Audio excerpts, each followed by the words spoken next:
machine.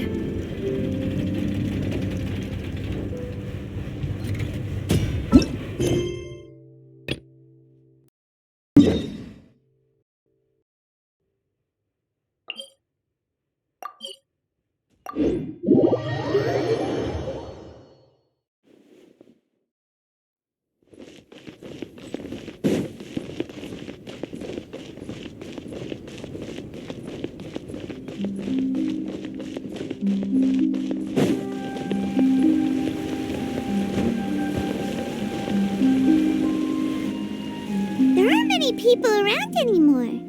Looks like that boat we took to Araneas might have been the last one.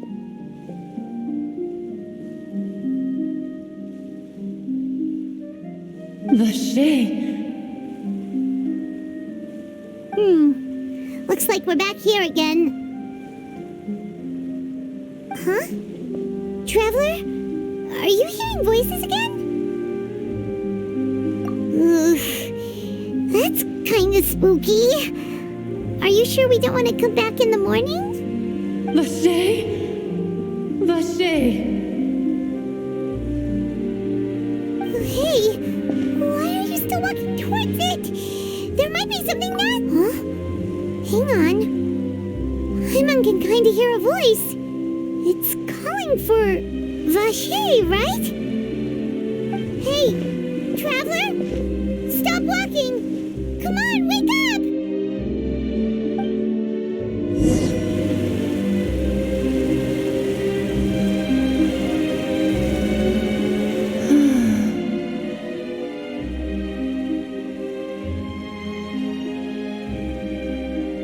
Vache, are you...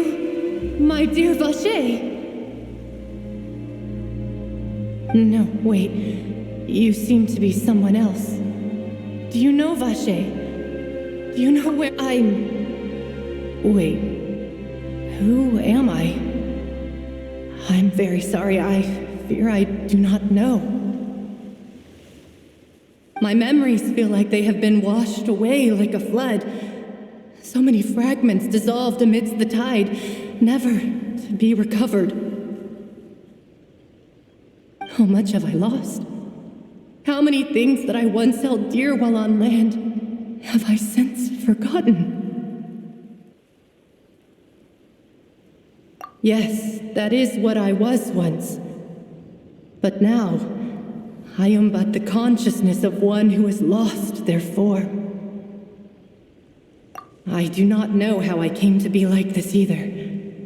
I only vaguely remember being covered in light blue water, and then all grew dim. I also remember going to many places. I loved adventure, loved exploring places of peril. No matter where I went, Vache would go with me. I knew how dearly he loved me, and I also loved him equally as much. But now, we can no longer go back. The pain of such parting, I never knew how heavy it could be. No. Our reunion no longer has any meaning. There is no way for us to create any new memories. The thought of me gives him no succor. So let it lie forgotten beneath the waters. If you meet Vache, tell him not to look for me. Tell him to move on. That is the only thing I still remember. Perhaps that is so. As I was submerged in the waters, losing consciousness, I saw Vache above the surface. His eyes were filled with such sorrow, such longing. If only I could have comforted him, told him that I did not suffer. Indeed, I had felt a great warmth. Is that what you call it? Dissolving? If anything, I consider it a form of release. It was a state of neither fear nor frenzy, with only an endless peace, like the water's still surface. I could also liken it to being a thirsty person who drinks water for the first time, and only then sees how they have lived for so long in a world of endless want and anxiety. I think I hear your companion. It's time for you to go, I think. Farewell, then. I am glad that you were able to sense my presence. Remember, if you see Vacher, tell him not to seek me out any longer.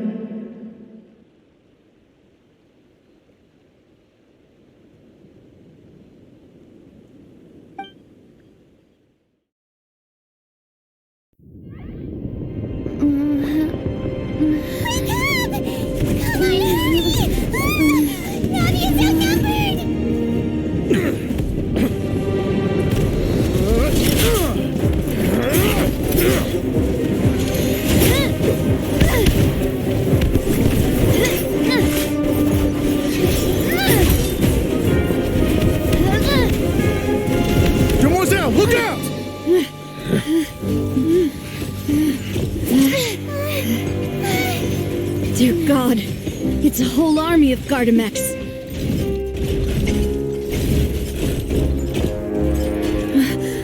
Chlorand?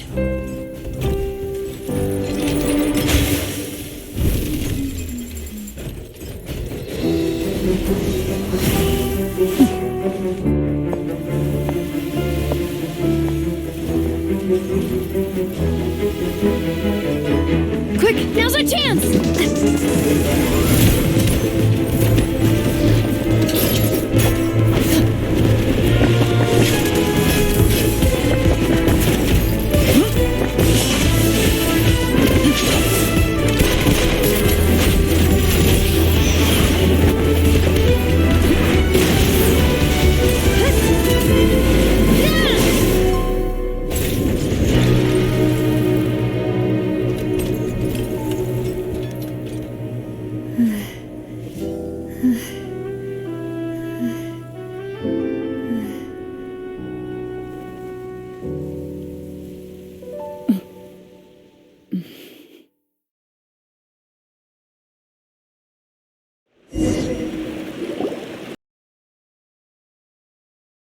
Your sword there, Chlorand.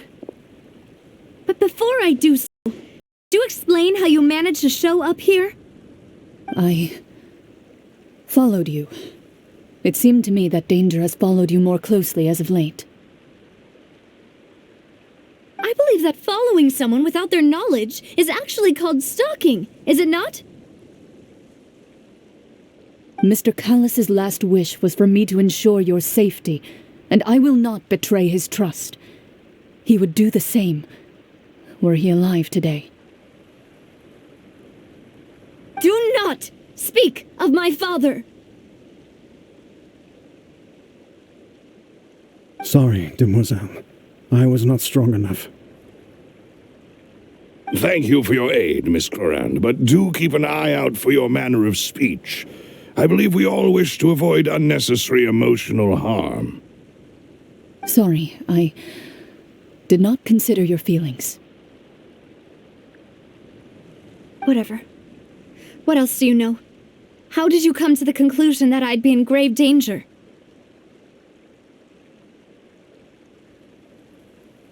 I doubt I know much more than you, but I believe that the mastermind behind the serial disappearances is very powerful.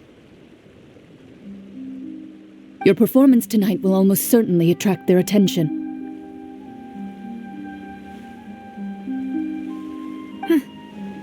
I'm sure they've known about me. To be honest, I'm shocked it's taken them this long to act against me. And what about these Gardamex? I thought only those associated with the Maison Gardiennage could control them. None of these mecha have serial numbers. I was sure to check a moment ago. They are not the ones used by the authorities to enforce the law. I can only conclude that some powerful or wealthy party must have obtained them via illegal means, deploying them as a private force of sorts. What? Your point being that they're out of Spina di Rosula's league, then? Yes. Be careful, and do not act rashly. I will continue investigating no matter what. We will bring the truth to light. That's my father's true last wish. Regardless, thank you for your help today, Clarand. But if you get any ideas, tell me first. I don't much appreciate being followed. I do not think that they'll strike again anytime soon. So I shall stop following you. Good day, all.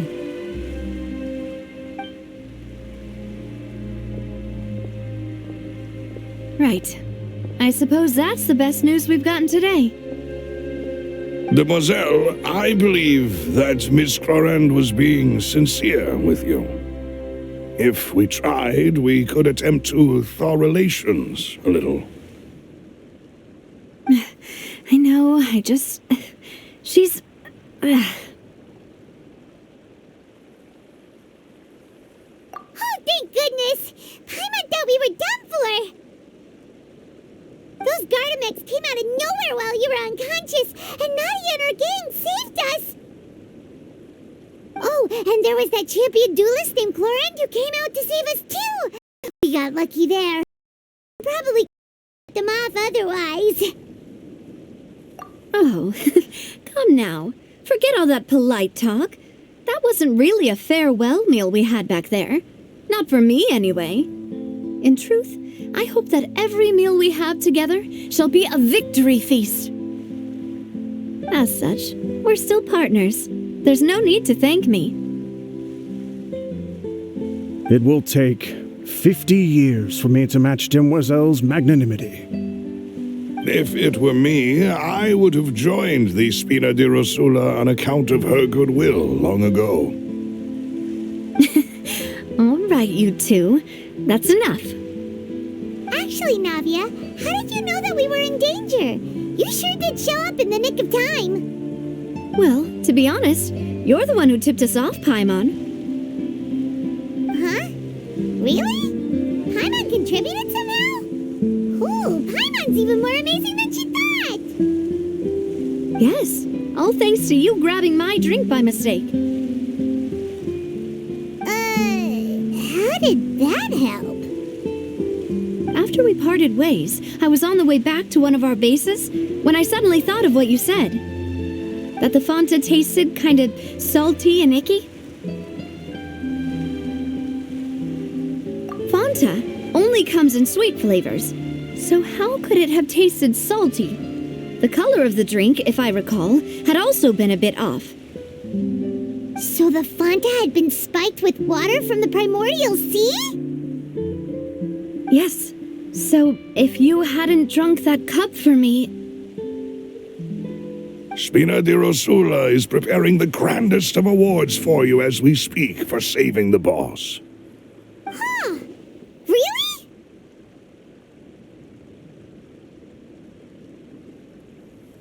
I sent people to Hotel de Boer to investigate, but whoever did this left no trace at all. That's when I figured out that you might be in danger and hurried here as quickly as I could. But why would they go after us too? All we did was defend Linny in court and help clear his name. Ugh, now we're caught up in this mess too, aren't we? Well, you did foil a plan that they were probably pretty proud of, and almost got their name in the process. Speaking of which, did anything strange happen when you drank the primordial seawater? Well, it can't be a coincidence that the traveler fainted just now. She said that she heard that voice calling for Vache again. Oh, and this time Paimon heard it too, but it was real faint. Does this suggest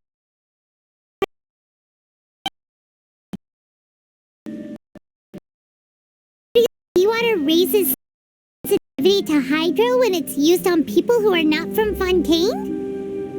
That doesn't sound like too much of a bad thing, to be honest. New intel? While you were out cold? Well, let's hear it, shall we? Oh, that is important.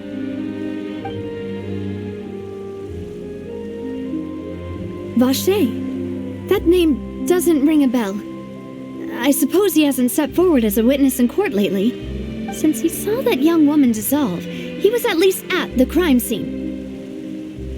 But he never gave testimony or any information regarding people dissolving in the primordial seawater. Could he have been threatened? Yes, thank you. This is very important information indeed. We will continue to investigate. Oh, you mean you'll help us investigate? Well, you really. And besides, we're in this now whether we like it or not. You're not gonna let those people who targeted us get off the hook so easily, are you, Traveler? Demoiselle, do try not to look quite so pleased. You are the face of Spina di Rosula, after all. You talk too much. Well, in that case, let's head back to one of our bases, shall we? I'll arrange accommodations for you. We also have some plans to go over, and hopefully we can deepen our bonds as partners. But we'll take that one step at a time, I guess. Don't worry, you two. With us around, our base is definitely secure.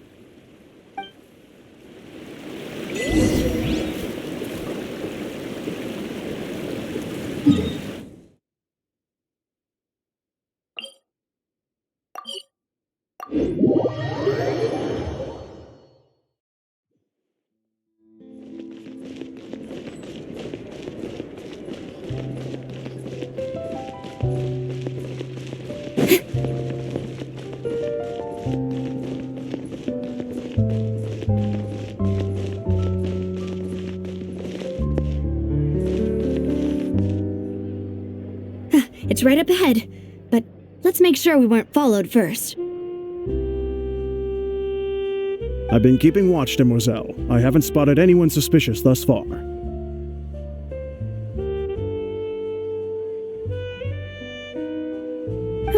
Very good. But let's not let our guard down for now. I shall find rooms for our respected guests.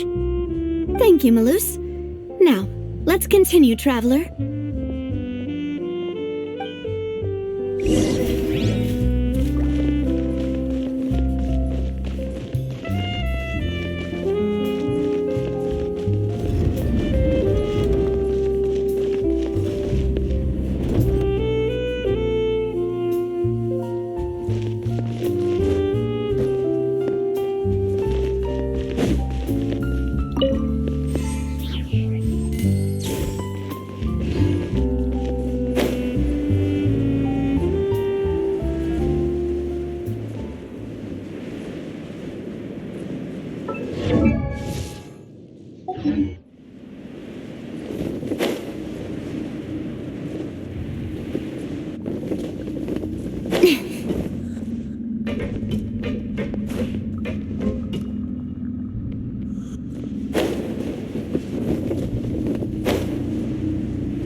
You're in, you gotta keep up with the changing times.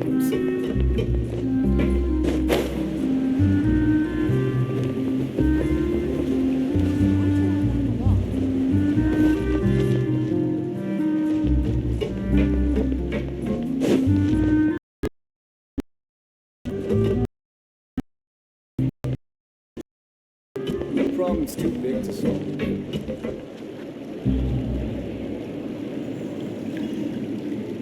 So, this is your base? It's not quite what Paimon imagined.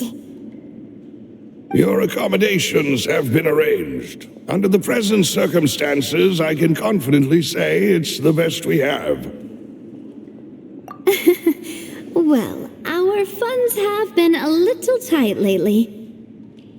After all, we don't allow illegal or unethical profiteering. In fact, our funds often come from citizenry who support us.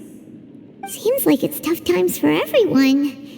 But if you have the support of the people, that does sound like it's worth it. To be honest, our financial situation was a lot better back when my father was in charge a few years ago.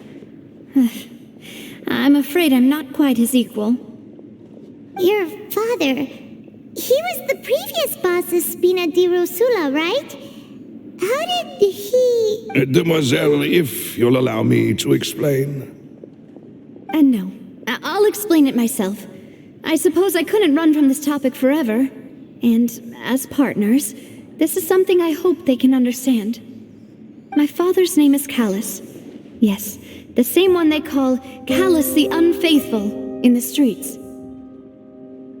3 years ago, he was accused of murdering his own friend, but he chose a duel to defend his honor instead of standing trial. He died in the duelist's ring. Oh no. But I do not believe my father was a murderer. I'm sure he was set up. At the time, I believed that if he only stood trial and was duly investigated, some would crop up and prove his innocence. But strangely, he not only requested the duel himself, but rumor has it that even after being seriously injured, to the point where he could be deemed as having lost the duel, he refused to surrender, determined to die in the arena. 3 years later, I still don't understand why he did that. How could he protect his honor if he's dead? If anything, he gave up his chance to defend himself. The closest piece of info I have is that my father had been investigating the serial disappearances case at the time of his death. Ah, so that's why you're so determined to get to the bottom of that case. That's right. I've also tried to investigate the murder my father was implicated in, but I haven't found a single new clue in my countless reviews of the investigation records. However, I believe that if the murder case is related to those behind the disappearances, they must know something. I must know what really happened. Was my father coerced? Framed? Even if he really did kill his friend, I must get to the truth. If only he'd been more open with me when he was still alive. He even hid the fact that my mother died due to complications when giving birth to me. And now, here I am investigating his death. You really are a handful, aren't you, Papa?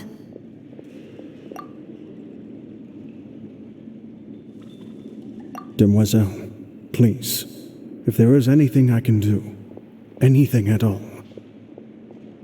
I also will never believe that Master Callus murdered anyone.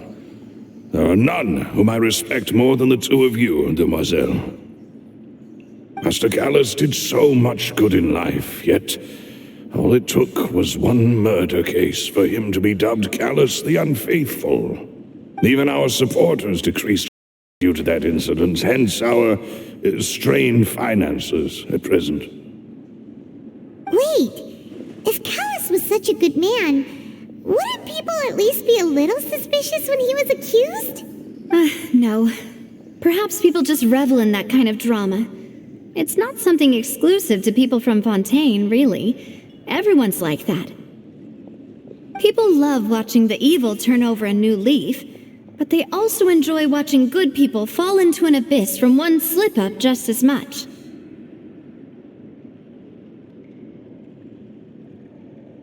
But how could... Never mind. If Callus was really falsely accused, we have to find the truth. He didn't deserve to have that happen to him. There is one other thing. Master Callus's opponent in the duel was Ms. Clorand. Oh, her? Well, then, isn't that as good as saying that she was the one who killed him? Yeah, that's not the sort of thing that you can just let go and move on from. Miss Clorand has always placed great emphasis on the honorable nature of the duel. If her opponent doesn't yield, she will not stop either. She knew Master Calus and greatly respected him, but seeing how he was in the arena, there was only ever one choice she could have made. It's not that I don't understand her at all, but I just can't deal with this yet. Don't worry, Navia. Paimon knows how you feel. You don't have to force yourself to do that. Afterward, Miss Clorand told us that at the start of the duel, Master Calus requested that she ensure Demoiselle Navia's safety. Yes, that is our understanding as well. Oh, Papa. What madness drove you to ask the person who killed you to take care of me? All right, anyway, that's the information I wanted to share with you. Even if it did sound like I was just complaining towards the end. Thanks. You two should go and rest. This was quite a day after all. Yeah, Paimon's beat. Please, relax and get some sleep. We will ensure you rest soundly.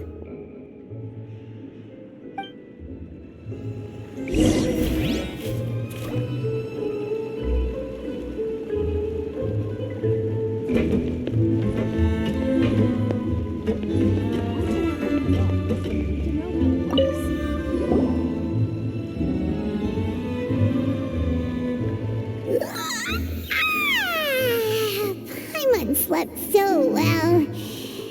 This place feels almost too safe. Huh? Navia? Where did the other two go? I sent them back to Poisson. It's Spina de Rosula's place of origin, and where we have our headquarters. There's not much for them to do here at the moment. Paimon gets the feeling that you're just trying to get them off your back. But never mind that. When did you get back? Were you waiting here the whole time? No, I just returned after going out for a while.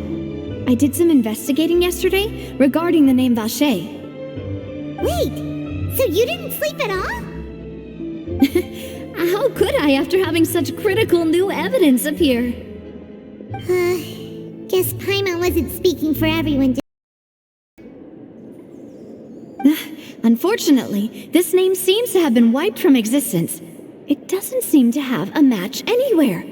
I suspect that those behind this have already taken steps to hinder an investigation from this angle. But that does prove that this Vacher person is a key witness in the incident. Does that mean we're too late, though? No. There is one ray of hope. One place in Fontaine that they would find almost impossible to threaten, no matter how much they wanted to. And that is the archives kept by Chief Justice Neuvillette, a place where detailed files on all the cases in recent years are kept. If the Oceanette you met is one of the young women who went missing recently, we should be able to find some related information there. So Neuvillette maintains an archive of case files? Whew, guess that's the hard-working Chief Justice for you. In that case, let's go talk to him, shall we? Aren't you coming along, Navia? Did you get tired? No, it's nothing. Let's go see the Honorable Chief Justice.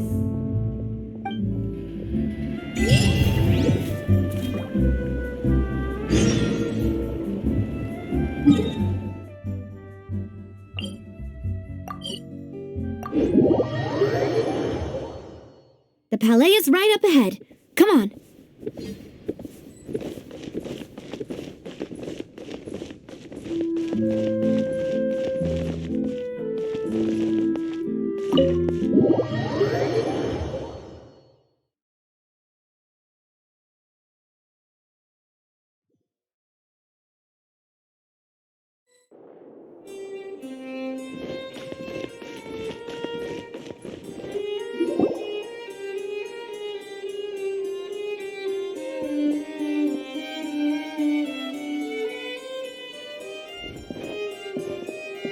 Halt! Please state your business here. The Chief Justice is presently occupied with official matters.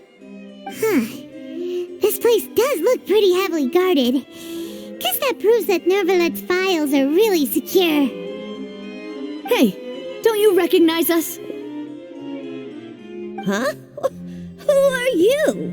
Just to be clear, I don't care who you are or who you might be related to. Our rules make no exceptions. See? They've got great discipline, too.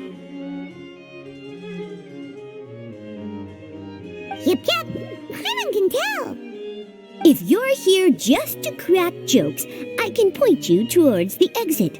Unlike some, we're busy, so please leave if you don't have a reason to be here.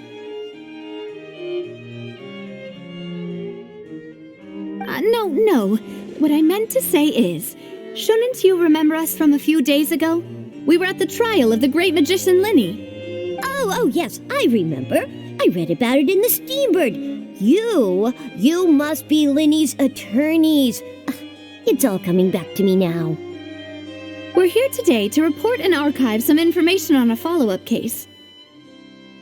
Is that even a thing? Of course. Don't worry. We're here on official business. You can trust us. All right then, I'll let you through. The Chief Justice is just inside. Thanks so much.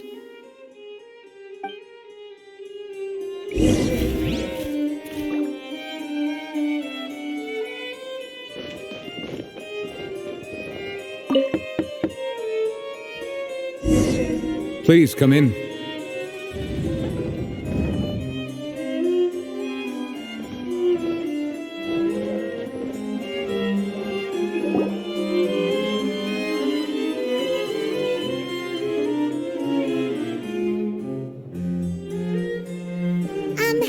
Sorry to barge in, Monsieur Nervalet.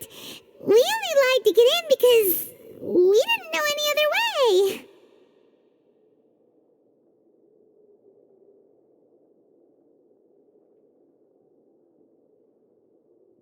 It's all right. Please let me know how I may be of assistance to you. So you're not mad at us? We're looking for a man called Vacher. He may have been an eyewitness in the serial disappearances case. If we can find him, we may be able to unearth some key information on the case. Ah, I see. In that case, please wait here a moment while I browse through the files.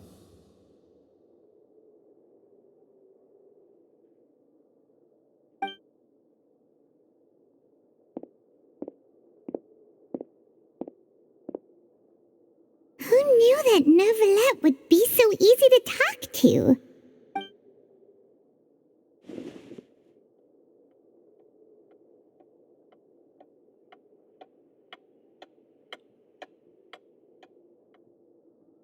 Unfortunately,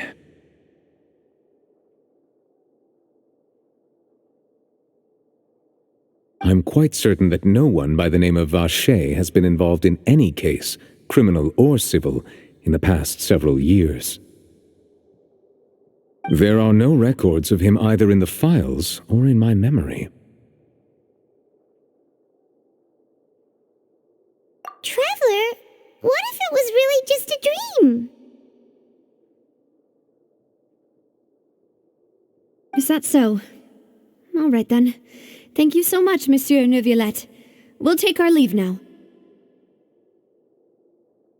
Ahem.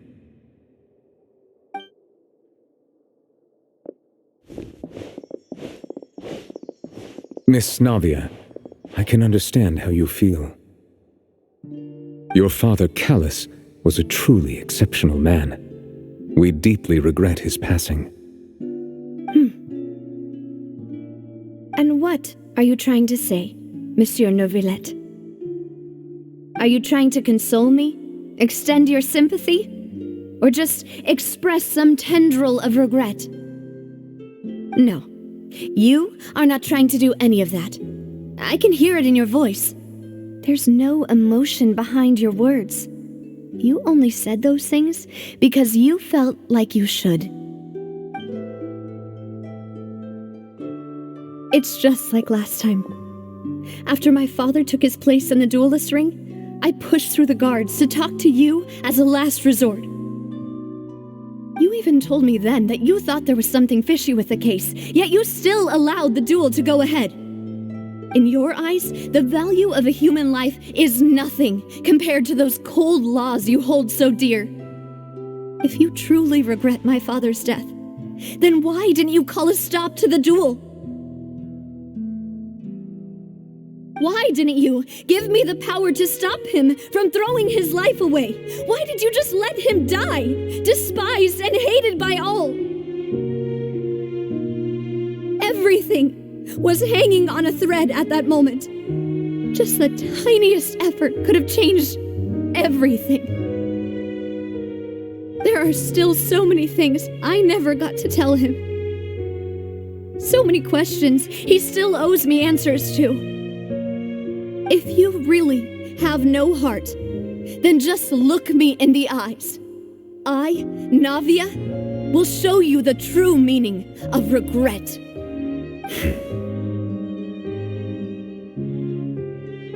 I'm sorry, Miss Navia. You and my father are truly alike. You keep all kinds of things in your heart and never say a word to anyone. It's not so much that you can't feel, but that you would never express anything. Oh well. In any case, everyone already knows full well the apathy of the Chief Justice. My apologies for taking my emotions out on you, Monsieur Chief Justice. Let's go, Traveler and Paimon.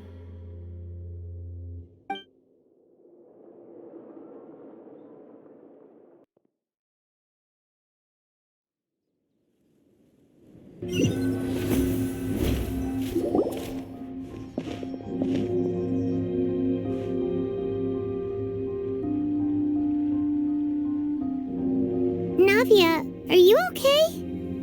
I'm fine.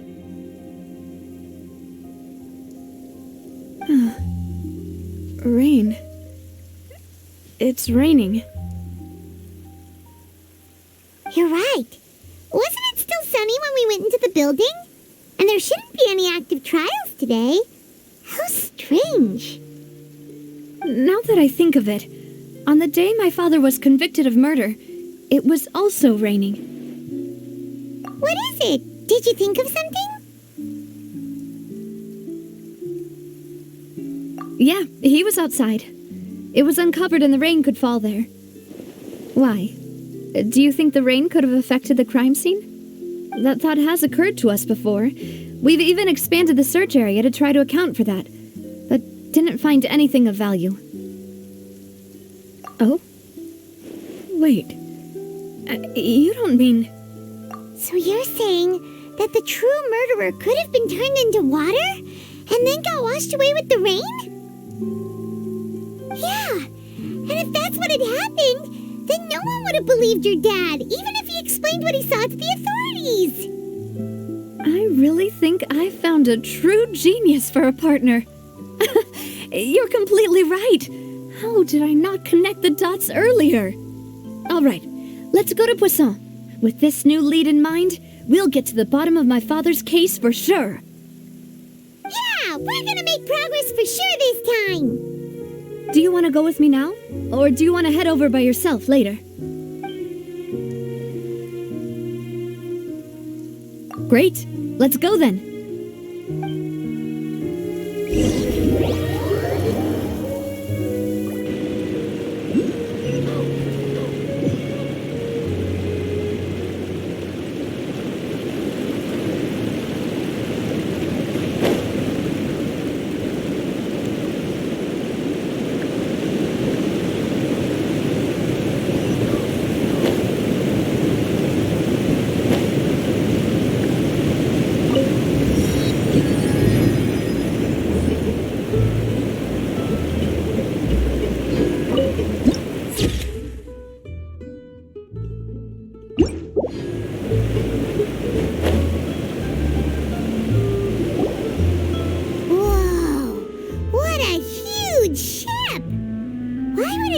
be anchored at a place like this?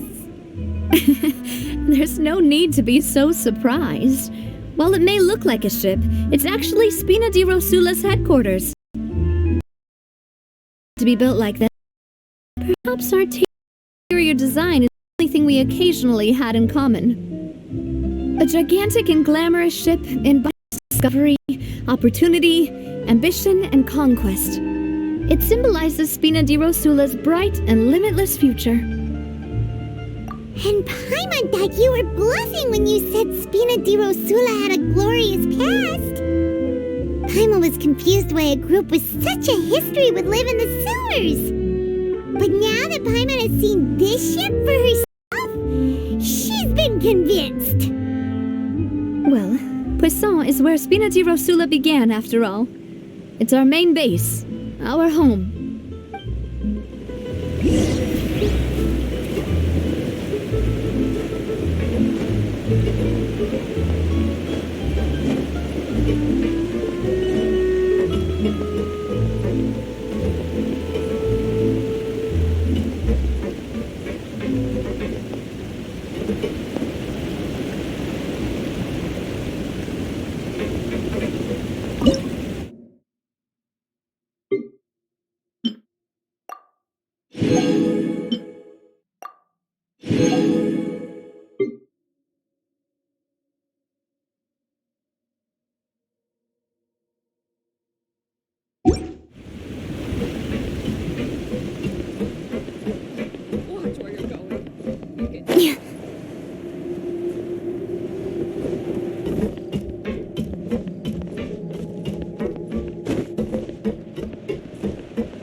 We're back!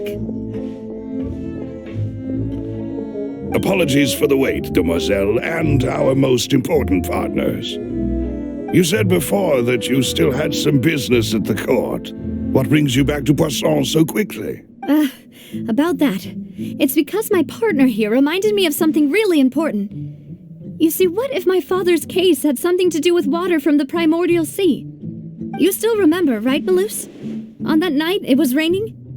Yes, the case was quite similar to that of Mr. Linney's. Both were what you'd call impossible murders. Could you tell us a bit more about what happened before? Yeah, of course. Many years ago, something called synth began to gain popularity in Poisson.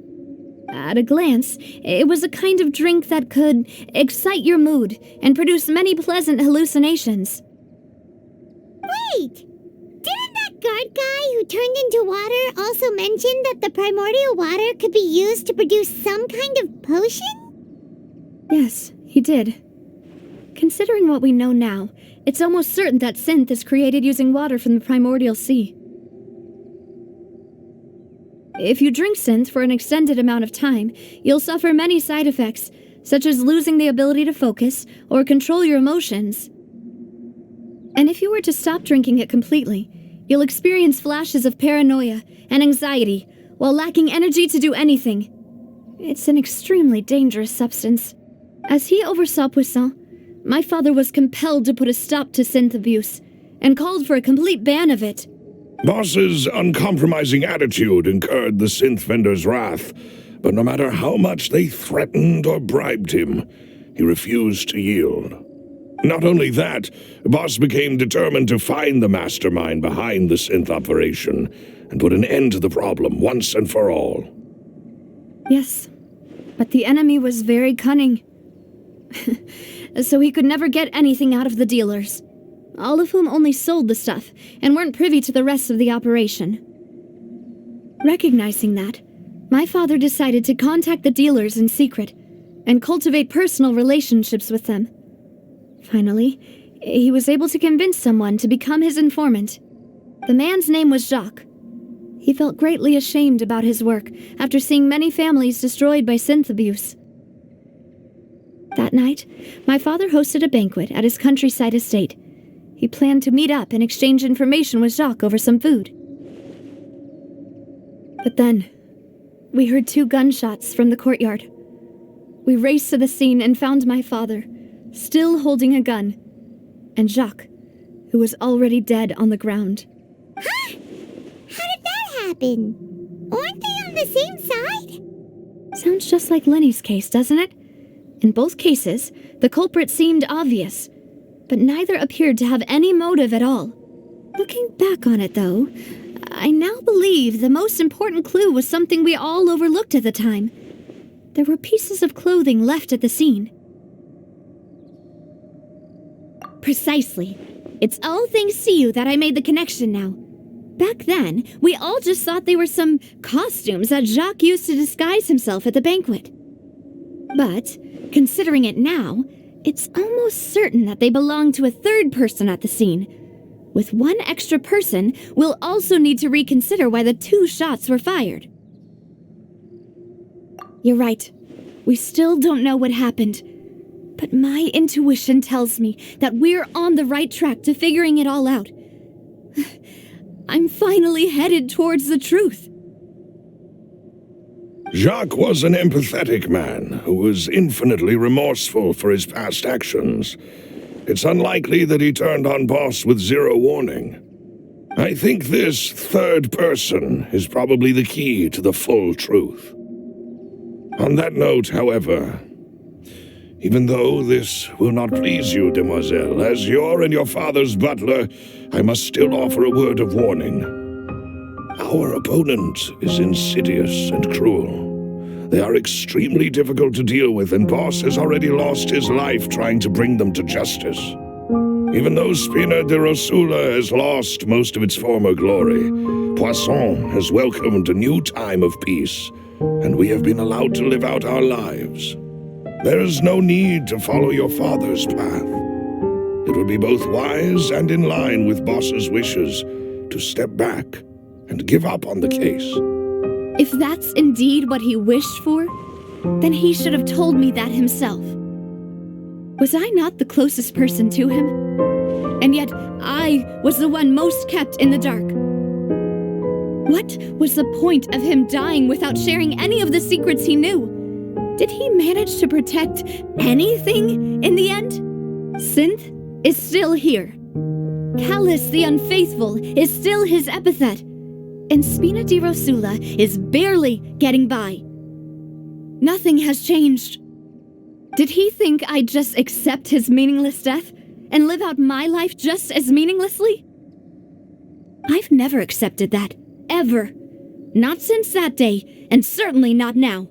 I want to find out the real answer for everyone's sake. For the missing girls, for the victims, and for myself. Navia. This is indeed the best moment to act. Your partner appears to be quite reliable, and more importantly, demoiselle, I think you're also ready to take this on. So you do know something else, Malouse? Yes, I do. In fact, even before that banquet, Boss already knew of the connection between Synth and the serial disappearances case. But what drove all the tensions to the boiling point was the revelation that you, demoiselle, had been selected as the next target to disappear. What?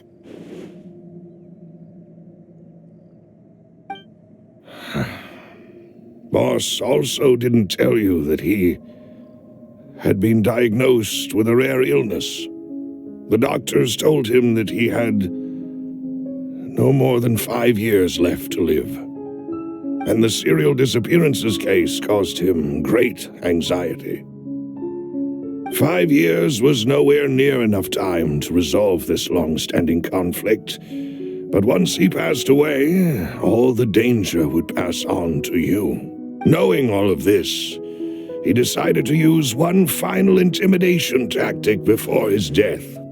He claimed to have already gotten his hands on some key incriminating evidence for the other side, and even told some members of Spina di Rosula about the details.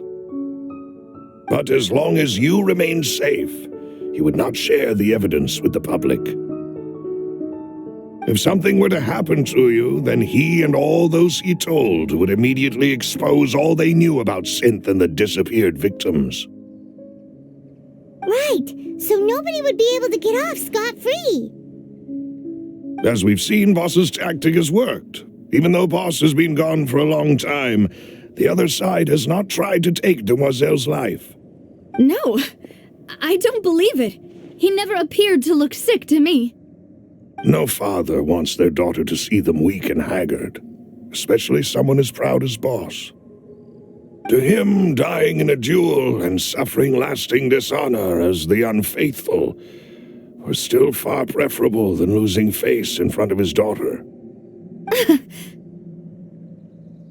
So he chose to die in silence, so that he could protect me. I'm afraid you're not understanding this correctly, Demoiselle. What Boss wanted to hand to you was not a parasol, but a sword.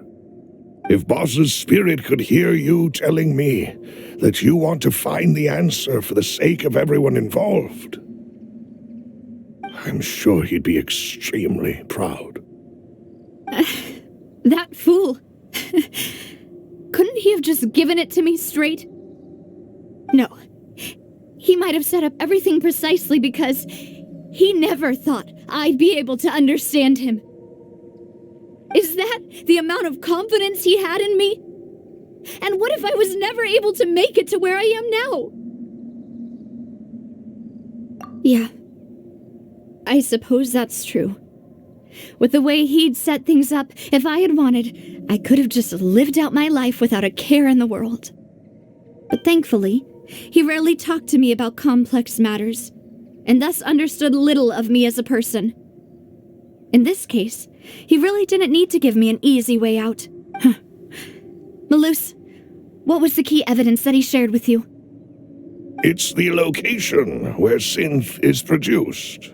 Essentially, it's the enemy's headquarters. When he was threatening the enemy, Boss didn't share the specifics of the incriminating evidence he found. But if you want to use it against the enemy, you'll still have to take several things into consideration. Why? If we know where the place is, can't we just go storming in?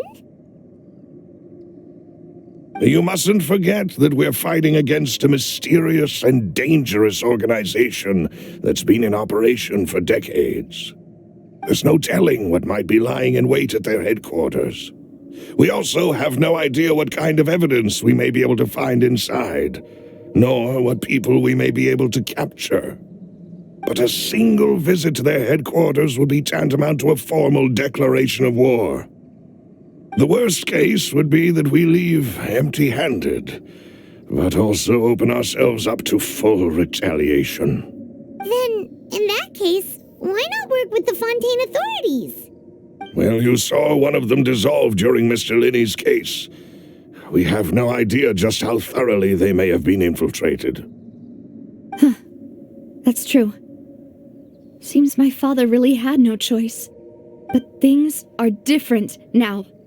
It should be a lot easier to prove the other side's guilt, now that we've connected Synth with the disappearances case. You sound like you've put a lot of thought into this, Malus. I am the butler, after all. I live but to serve the boss and Demoiselle's will. I've always been willing to take on any kind of risk for your sake. But considering my relative lack of ability, I've spent my time keeping secrets, performing basic investigations, and waiting for the right time to come. Thank you for all of that, Malus. Have you discovered anything new in the past few years? Let me think. One conclusion I came to is that the enemy must be quite familiar with Spina di Rosula, or at least have an informant planted here. When I announced orders to the organization's members on Demoiselle's behalf, I used to secretly keep a few people in the dark. and observe the reactions of the synth vendors. If the vendors didn't change their plans, then the individuals informed of our orders must be innocent. If the vendors packed up and fled, however, then someone must have given them the news. After several rounds of testing and investigative tracing, I've narrowed the suspect list down to 3 people. The first is Florent, Spina di Rosula's senior advisor. Huh? Florent? Yes, surprising, isn't it? He was one of the people Boss trusted the most, which also means that he was someone who understood Boss really well. Thanks to his position within Boss's innermost circle, he always knew our upcoming plans and could thus avoid capture this whole time. There's someone else like him too. Marcel, the head of Confrérie of Cabrières. Uncle Marcel. It's a guild in Poisson. Boss helped it to grow to its current size and prominence. In the beginning, they were only reselling some daily goods, but now they're one of the richest guilds around with a lot of business connections in the city. So, they're like a sister organization of Spina di Rosula? Yes, you can say that. When we were fighting against the synth dealers, they provided us with plenty of support. It's a bit difficult to imagine someone using their own money to hunt down themselves. The final suspect is Thierry, the man responsible for coordinating information between Spina di Rosula and the guards. Although the guards mostly leave us to our own devices, there are still many activities we have to report to the local authorities. Since Thierry is always in the know about our current activities, he could theoretically always plan one step ahead. I see. These are all people who I communicate with quite regularly. To think that the enemy we've been fighting against has been right next to me all along, I trust the most. It's almost too hard to believe. If you want to investigate them, please take every precaution to not alert the quarry. Judging from our experience, the enemy is extremely cautious. Of course. And thank you, Malus. You've provided us with a lot of great information. You're too kind, my lady. I'm just doing my duty. And before I forget, proving Boss's innocence would also mean clearing him of blame in Jacques' death. After that incident, Jacques' wife and daughter were taken into the Spina's care. They still live in Poisson today. If it might help, you could also pay them a visit. I can make the necessary arrangements. Oh, thank you so much, Malus. You really are the best. A new case awaits, my dear partner. I hope we can work together to uncover the truth and end this case once and for all.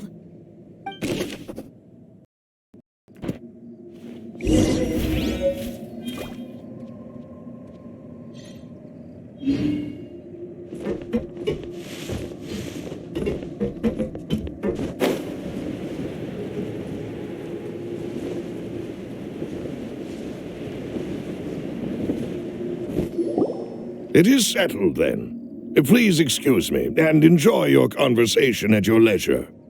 Thank you for arranging everything for us, Malus. Excuse me, miss. Do you need anything from us? Oh.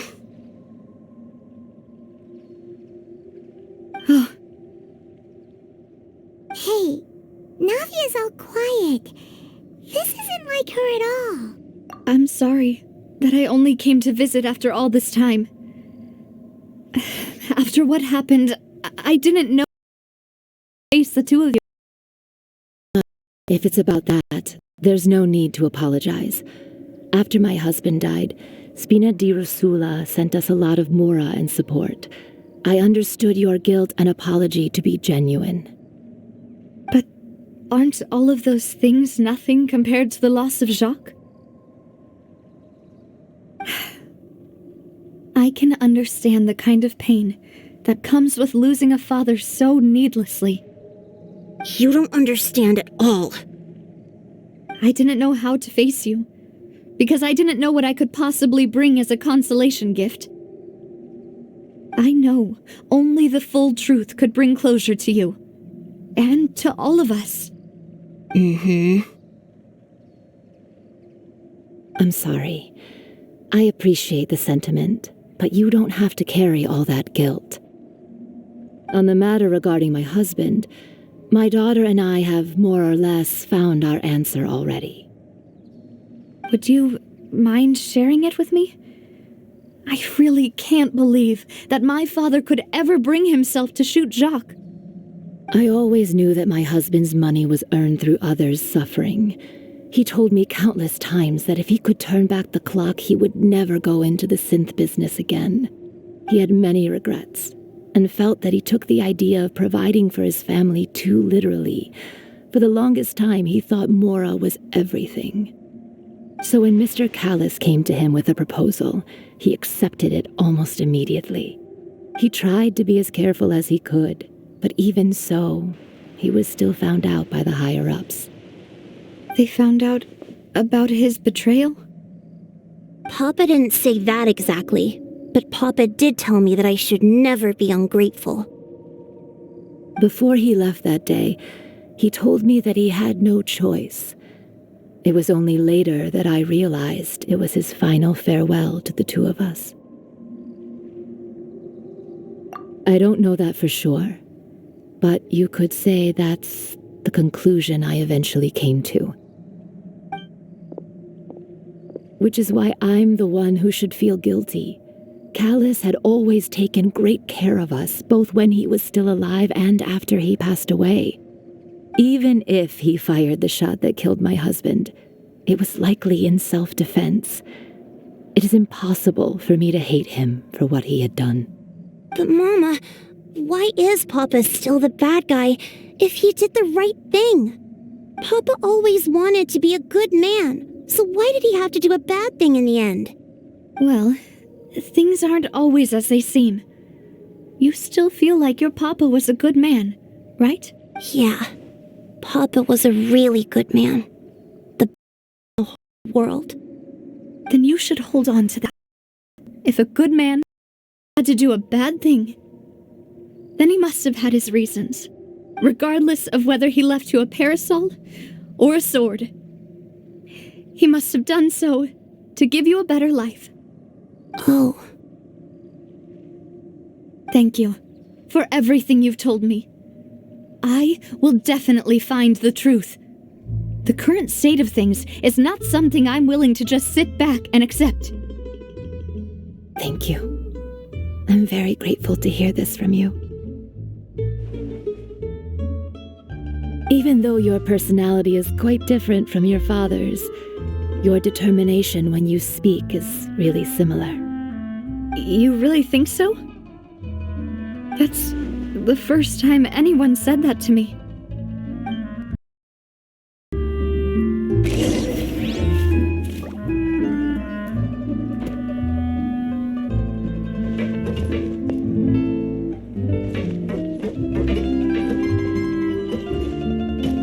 Are you okay, Navia?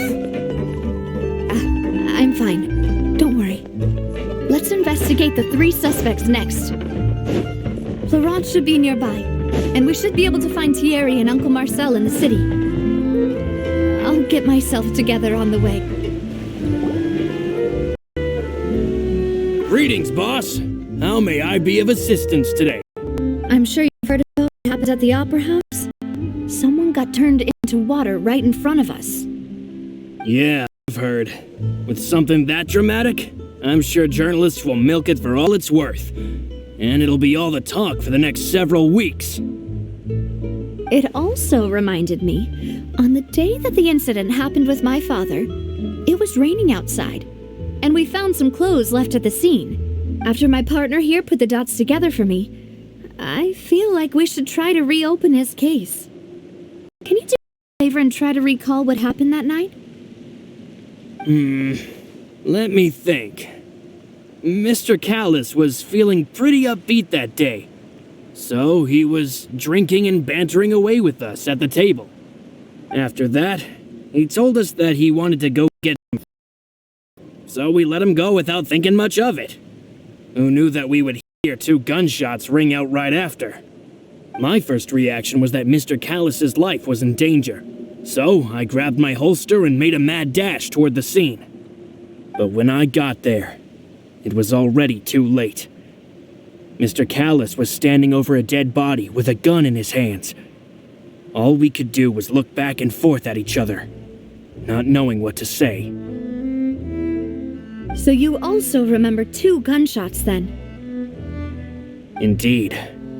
The guard said that the first shot didn't hit anyone, while the second killed Jacques. But I've never really bought that explanation. Reason being, Mr. Callus had left his gun on the table. I even made sure to confirm that before running to the scene. But according to the guard, that doesn't mean he couldn't have had other guns on his person. About the clothes left at the scene that you mentioned, do you think there was a third person there who was turned into water? At least from our perspective, my father had no reason to kill, so he would also have no reason to bring an extra gun with him. The gun he was holding probably belonged to Jacques, or a third person on the scene. Yeah, that makes a lot of sense. So you're saying Mr. Callus ended up with the gun because he seized it from one of the other guys? But hold on. If that's what had happened, then why didn't he share the truth with any of us? He didn't even want to face the Oratrice machine, and chose instead to do someone dissolve right in front of his eyes? About that, Malus told me a thing or two, so I think I can understand why he committed to the duel. I'll tell you everything once the whole truth has been revealed. I understand. Then I'll leave Mr. Callus's honor in your hands, boss. And if I may just say one more thing, the whole Callus the Unfaithful epithet has been a thorn in my side since the day it was invented. Many people have laughed at me for still calling him Mr. Callus, even after so many years have passed. But it was Mr. Callus's rise through the ranks of Spina di Rosula and live the life I lead today. No matter what others might say, he'll always be the man I respect the most. Always be my boss. Don't worry. I will definitely find the truth. You and all our other comrades at the Spina deserve to know the truth as well.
Hey, Thierry, it's me.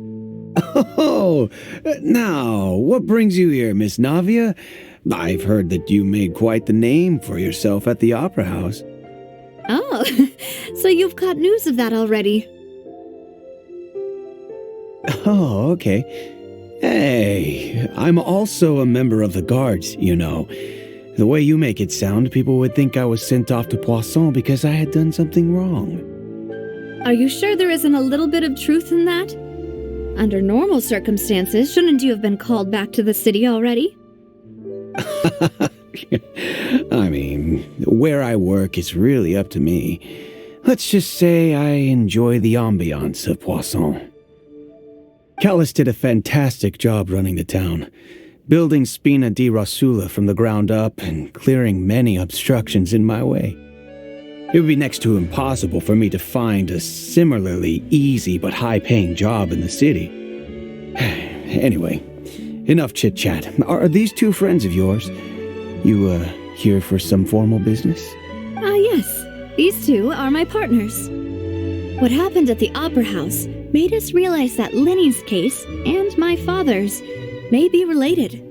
We're trying to reinvestigate the details of my father's old case. Ah, I get it. You think there might be more to the case now that we know people can be dissolved into water, right? I was also flabbergasted when I first heard of it. If you want to go through the original files from your father's case, I can help you look for them. That'd be much appreciated. Thank you. Actually, I have another question. Do you have the authority to dispatch Gardamex? Of course. Without them, I couldn't possibly handle Poisson on my own. Why do you ask? We definitely can't use them to forcefully get more evidence for your father's case. Well, you see, just recently, we were attacked by a horde of unnumbered Gardamex in the city. So, if you hypothetically wanted to do something against me, all you would need to do is get rid of the mecha serial numbers and send them after me. Then you think too highly of my abilities. Dispatching mecha is very different from controlling them. If I had to make an analogy, when you order a dish, the chef will make it for you. You can ask the chef to cook, but not to massage your shoulders or carry your baggage. If you try to make unreasonable demands, the chef would just think you're out of your mind and ignore you completely. The same goes for me and my Gardamex. Removing a serial number is also not as easy as you might think. There are a lot of complex steps to it, and it's almost impossible to keep it a secret. So I can promise you, those mecha were definitely private units. They're certainly not cheap. So, whoever their owner is must be super rich, powerful, or both. Now that you mention it, though, being in the synth business would definitely be profitable enough to afford this. Oh, then you're officially in the clear, Thierry. Oh, well, thank you for the vote of confidence, Navia. Jokes aside, I'd like to wish you all the best with your investigation. I'll be staying in the city a little while, so just come find me if you need any support from the guards. I have to keep an eye on the deployment of guards at all times. Welcome to Palais Mermonia.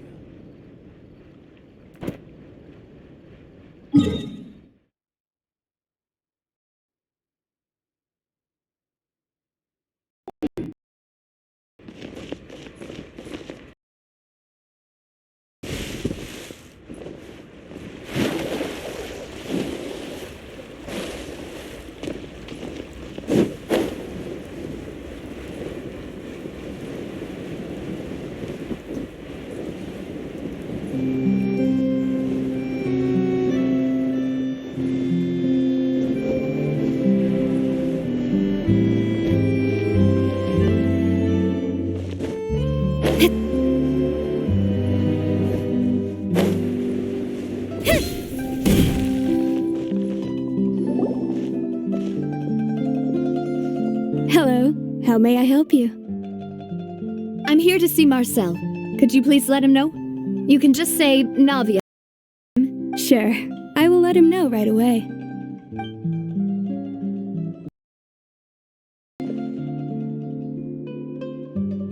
Navia, hello. Sorry to keep you waiting. I'm not as young as I used to be, so my legs are giving out a bit. Oh, it's all right, Uncle Marcel. There's no need to stress. I just wanted to talk to you briefly about what happened in the opera house. I'm sure you saw everything too, right? Yes, I've never seen anything so strange. Oh, you were at the opera house too? That's right. I went there with Navia to see the magic show. Who knew it would turn into a whole murder mystery? I also witnessed your marvelous sleuthing work. Quite impressive.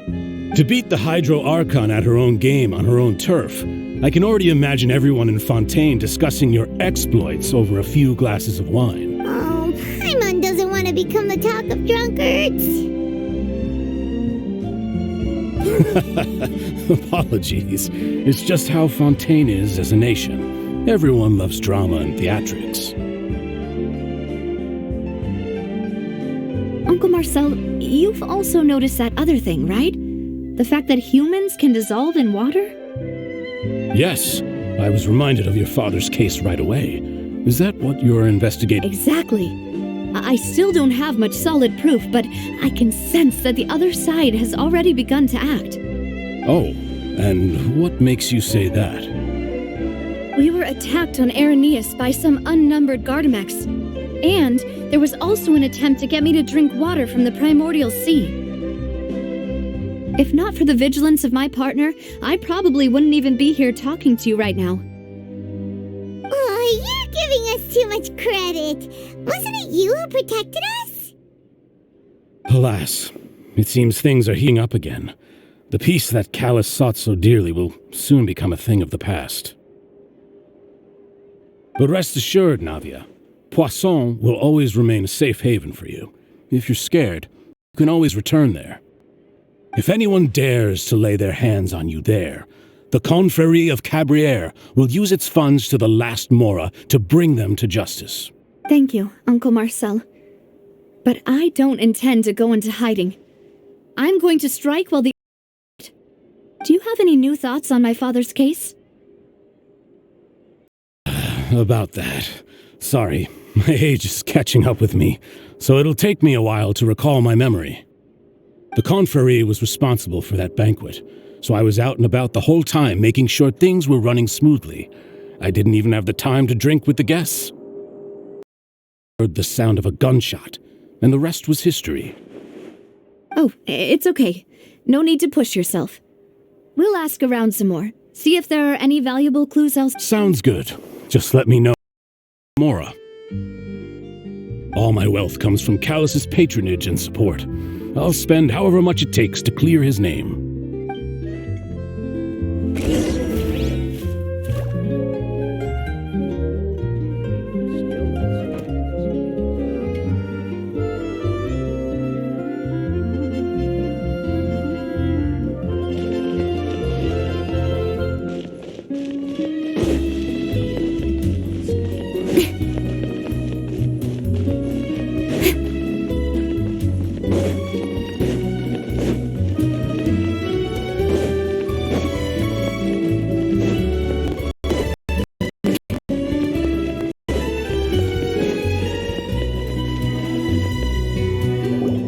We've talked to all three suspects, purely based on their conversations with me.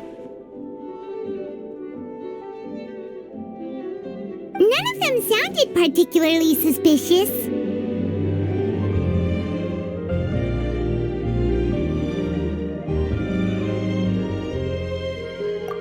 I suppose that's to be expected, though. If a single conversation's all that's needed to find them out, then my father wouldn't have needed to investigate the case for so many years. Anyway, even though we didn't make a breakthrough, let's still compile what we were able to find. But where should we start? Ah, you're right! Flora mentioned that Callus probably only ended up with the gun because of circumstance. That makes sense. According to Jacques' family members, he already told them that he had been discovered and that he had no choice before he left home that day. If I had to guess, he probably received an order from the synth boss to kill my father. Had he refused, he and his family's lives would have been forfeit. So, Jacques fired the first shot? Oh? And why is that? Ooh, that's a good point. Jacques probably already was just being used as a tool for murder. And once he had completed his mission, he'd be of no more use to his boss. Huh. So, what would make more sense from his perspective would be to turn his back on the order and seek protection from my father. Makes sense. But without evidence, that's still just a theory. Besides Jacques, the attack from the Gardamex has been bothering me quite a bit as well. It's obvious that our enemy has become more antsy after the secret of the primordial seawater was revealed. Do you think he knew, even then, that we'd follow this lead to the end? Given everything that's happened since, it's quite possible. But who among the 3 suspects would have the ability to control privately owned Gardamex? Uncle Marcel? My father did really trust him. Together on Prairie, he could also afford a large number of Gardamex. It's still really for me to imagine, though. Has been around since a child. Also, spending a whole lot of moral and energy to fight his own synth business? Florent? It is true that he was closest to my father, and thus had the best chance of learning about his dealings with Jacques. But Spina di Rosula's advisor, his work mostly deals with personnel and security, so he shouldn't have much means when it comes to finances. So you're saying he's too... Exactly. Can't. And even if he could, I don't think he would be able to dispatch a whole group so quickly. Thierry, you say? Huh. It is possible that he's figured out a way to convert the Gardamex for personal use. But I didn't feel like he was lying when he was talking to us about the mecha. I also don't think he'd be able to keep that kind of tampering under wraps. Yeah, had he actually tampered with the mecha, we'd be able to prove it with a simple check of the guard's inventory. If the mecha were taken from the guards, it should be pretty easy to find out when and how that happened. Who could it be?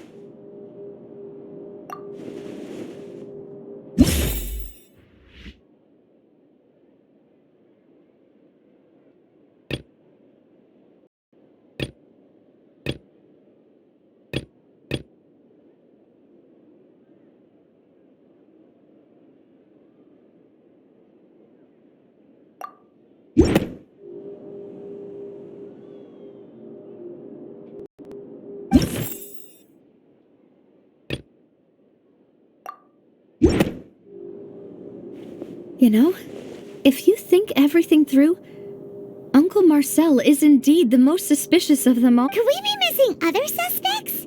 Malus didn't know about the people turning into water thing when he narrowed it down to these 3, did he?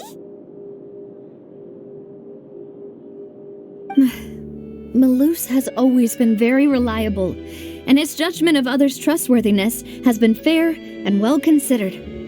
When he laid out his case for the 3, the rationale he gave me made a lot of sense as well. The suspect is knowledgeable about the Spina's internal affairs, has the means to dispatch Mecha to assassinate us, and possesses significant intellect and foresight. Even if I don't want to believe it, I'm starting to see how things could all tie back to Uncle Marcel. Well, we still have another trump card on top of all the theorizing and speculating. Yes. I did say that charging straight in there would be extremely risky, but But we don't have any other options right now. We need far more solid proof before we can hope to go charging in on our enemy. Navia, here you are. Oh, I've been looking for you. Huh? Aren't you the guy from the guards? Did something happen? Yeah. News came from Irenaeus just after you left. We've got another trial on our hands. Wasn't that place built specifically for holding trials? What's so newsworthy about this one? I know. But they said the person they're putting on trial is a Fatui harbinger called Tartaglia. What? Is that someone you know? Yeah, we know him. Maybe even a little too well. Well, he's been accused of being the true culprit behind the serial disappearances case. It's absurd, don't you think? Wait, how? None of our investigations have had anything to do with him. That's what I thought was strange about it, so I came to tell you the news right away. If the charge against him stands, then it'll be next to impossible to get the guards to support any of our planned investigation. Right. I think they've already found the culprit. Yeah. And a lot harder than to clear Mr. Callus's name. I understand.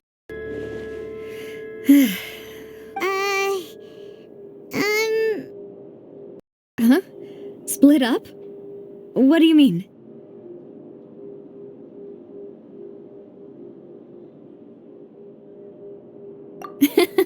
Just as expected of my partner.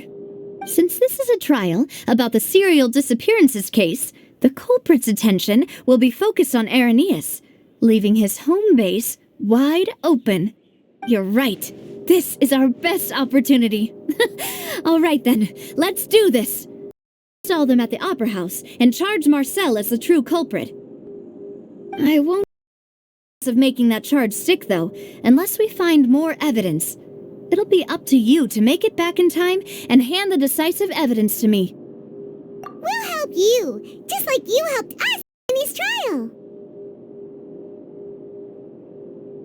Demoiselle, please allow us to accompany you. I'm ready. Ah, Malou, Silver, when did you two get here? We heard that you'll be leaving Poisson and figured that you might require our assistance. It's our hope that your confidence will be bolstered with the two of us by your side. Thank you so much. Then, let's make haste for Irenaeus. Paimon, Traveler, I'll see you at the Opera House. See you then!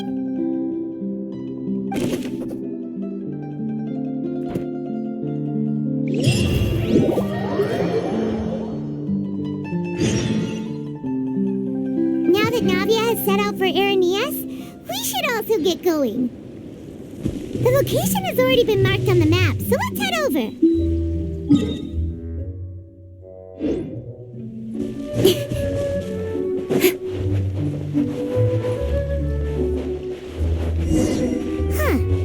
According to...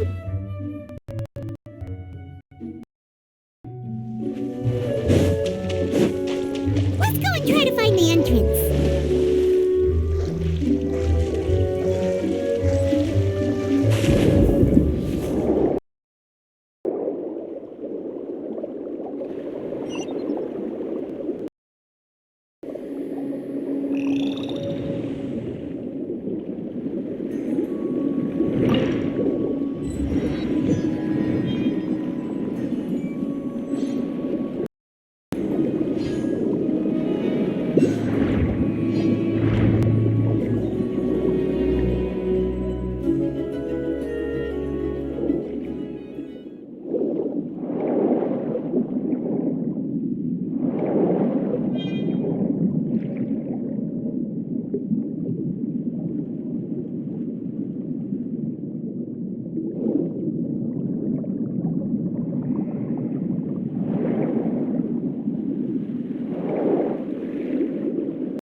found it! Huh. So this is the entrance that leads to the synth production base. It sure doesn't seem out of the ordinary at all. Ah, you're right. An important place like this is bound to have a ton of protective measures and mechanisms. Navia's probably arguing up a storm right now to stall for us.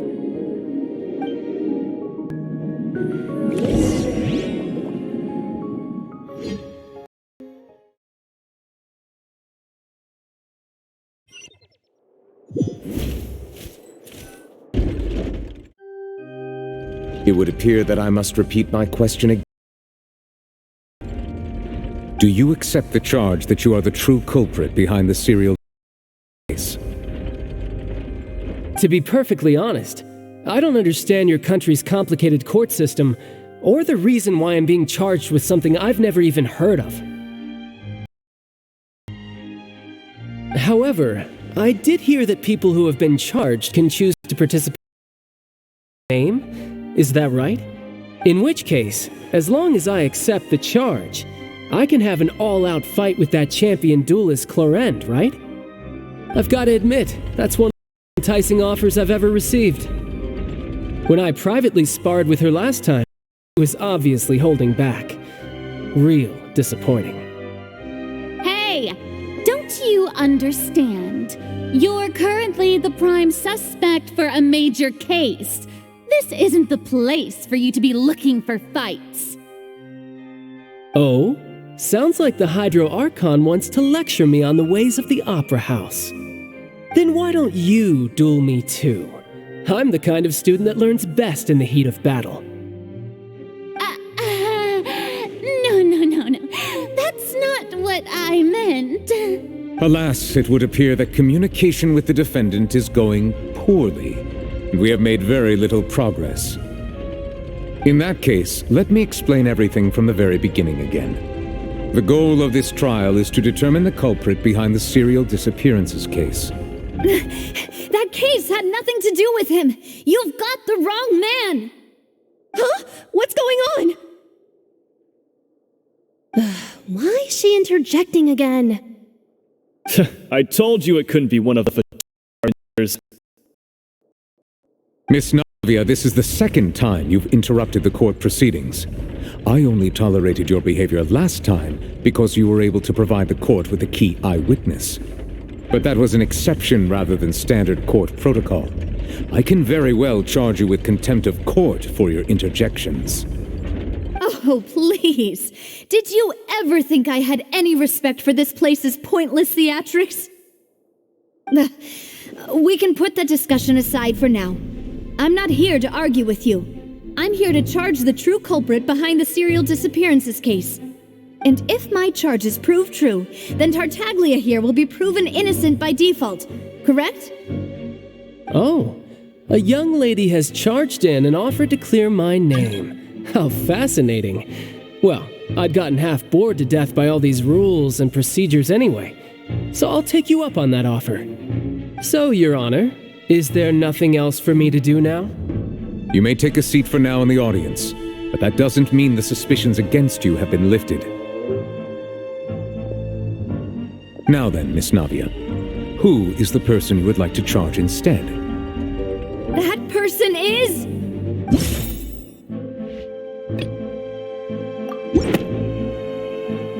Marcel, the head of Confrérie of Cabrières.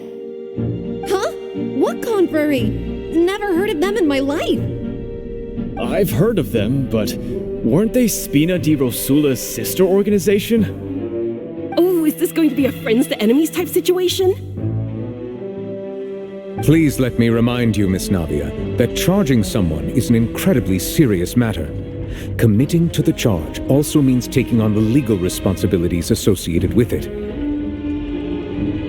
And if the charge fails, depending on the circumstances, you may also be charged with the crime of making a false accusation. Knowing this, do you still wish to charge this man? Yes, I do.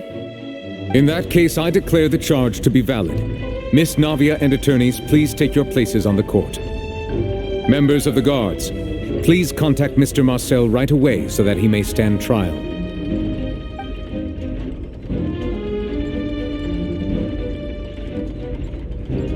Mr. Marcel, you will not require an attorney. Is that correct? Apologies, sir. It all just happened so quickly. I still haven't figured out what's going on. I think an attorney won't be necessary. This is probably just a misunderstanding between me and Navia. Very well. In that case, since both sides have now arrived, Miss Navia, please present your charges. I would like to take everyone back to 3 years ago, to the case of Callus the Unfaithful. Only through elucidating what really happened in that case can we connect all the dots for the serial disappearances case. Navia, do you really think that I was the one who killed your father? Come on, why would I do that? Callus was my benefactor, and remember both you and I only ran to the scene when we heard the sound of a gun. If that's enough to make me a suspect, wouldn't that make everyone at that banquet a suspect as well? I think there's no point in getting into the specifics right now. The audience doesn't even have the big picture yet. Even I'm struggling to remember some details of that case. Exactly correct, Your Honor. I must refresh everyone's memory about that case before I can explain my charge and reasoning. I see. In which case, I will recount the findings about that case as originally recorded by Maison Gardiennage. On the day of the murder, Spina di Rosula hosted a large banquet in a countryside estate owned by the Confrérie of Cabrières. During the banquet, all attending guests heard 2 gunshots from the courtyard. When the guests arrived at the scene, they found the primary suspect, Callus, holding a gun, while his acquaintance, Jacques, lay dead from a gunshot wound. The guards' investigation did not recover any other firearms from the scene. As a result, they concluded that the suspect's first shot must have missed, while the second must have taken Jacques' life. The suspect did not dispute this conclusion, and also declined to defend himself in court. Instead, he chose to prove his innocence through a duel. Callus was defeated by champion duelist Clarande in the ensuing duel, and soon succumbed to the injuries. These are the known facts. The one with the motive to kill was Jacques, not my father. And even, in truth, the third person shot Jacques first, and was shot in turn by my father when my father seized the gun from him. After that, the true culprit turned the third person into water, erasing all traces of him from the scene. Thank you for the summary, Your Honor. Of course, the guard's conclusion appeared quite sensible to us at the time. However, we should revisit the case now that we've gained new information about the abilities of water from the primordial sea.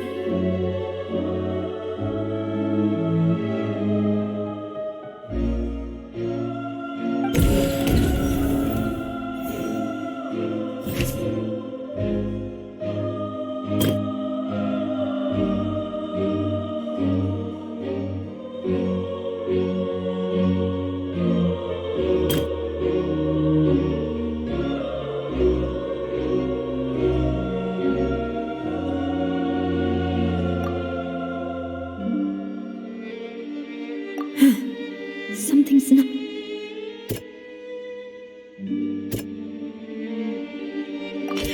The testimony of the victim's family confirms that Jacques had thoughts of assassinating Callus when he set out for the banquet. However, unfortunately for Jacques, the true culprit had already considered this possibility and had sent out another assassin.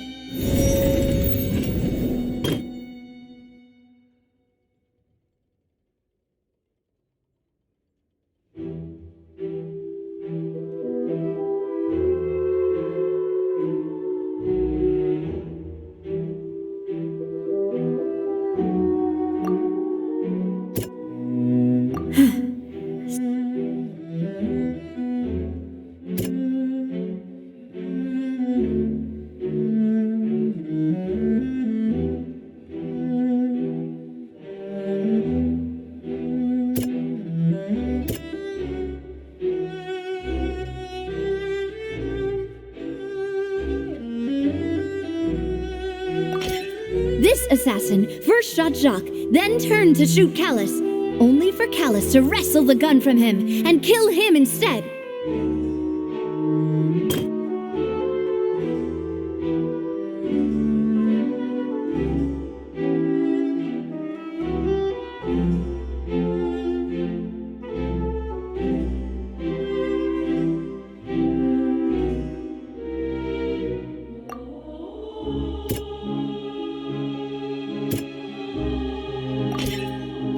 of clothing was found at the scene. The guards once believed they were used by Jacques as a costume to disguise himself. But now it is clear that the clothes were proof that there was a third person at the scene, and that they were turned into water after committing the murder. Since it was raining that day, the culprit was confident that they could use the rain to wash away all traces of their dissolved accomplice. Realizing this, the true culprit caused the hired assassin to dissolve into water, leading everyone to believe Callus was responsible for Jacques' murder.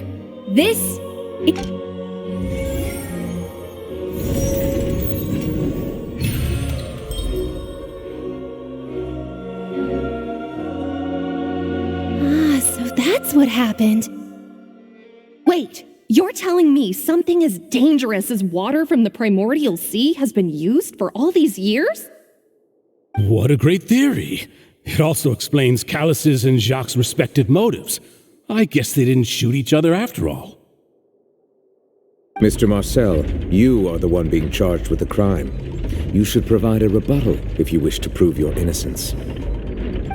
But I think I agree with everything Navia just said. In fact, there was nothing in her speech that directly implicated me. Then, may I ask some questions? In my opinion, we primarily need to determine two things. One, do you have the evidence to back up your claims? I'm afraid not. At least not at this very moment. Boo! If you don't have any evidence, you should just go home!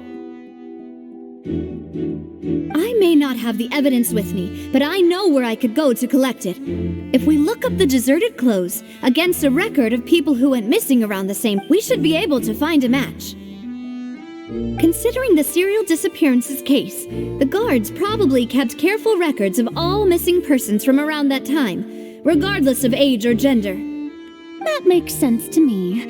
Monsieur Neuvillette, I would consider this to be a reasonable investigative direction. Why do I feel like Farina's acting a little differently today? Maybe she's scared of embarrassing herself again? Alternatively, she's become more diligent after charging an innocent citizen in the last trial.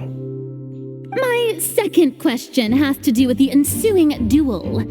If the truth is indeed as you described, then why didn't Mr. Callus explain himself in court? If he had testified that a person had been dissolved, he could have... I thought about this too, and the answer is actually pretty simple. He felt there were things that were more important to him. The dissolving power of water from the primordial sea is an important secret for the true culprit of the serial disappearances case. My father could have exposed it for all to see, but he chose to take it to the grave. At that time, Spina di Rosula was in dire straits, and his reputation had already been shattered. He had no guarantee that going forward with the truth would allow the culprit to be brought to justice. What was certain, however, was that it would paint a gigantic target on my back. Boss once told me that Demoiselle had already been selected as the next target of the serial disappearances case.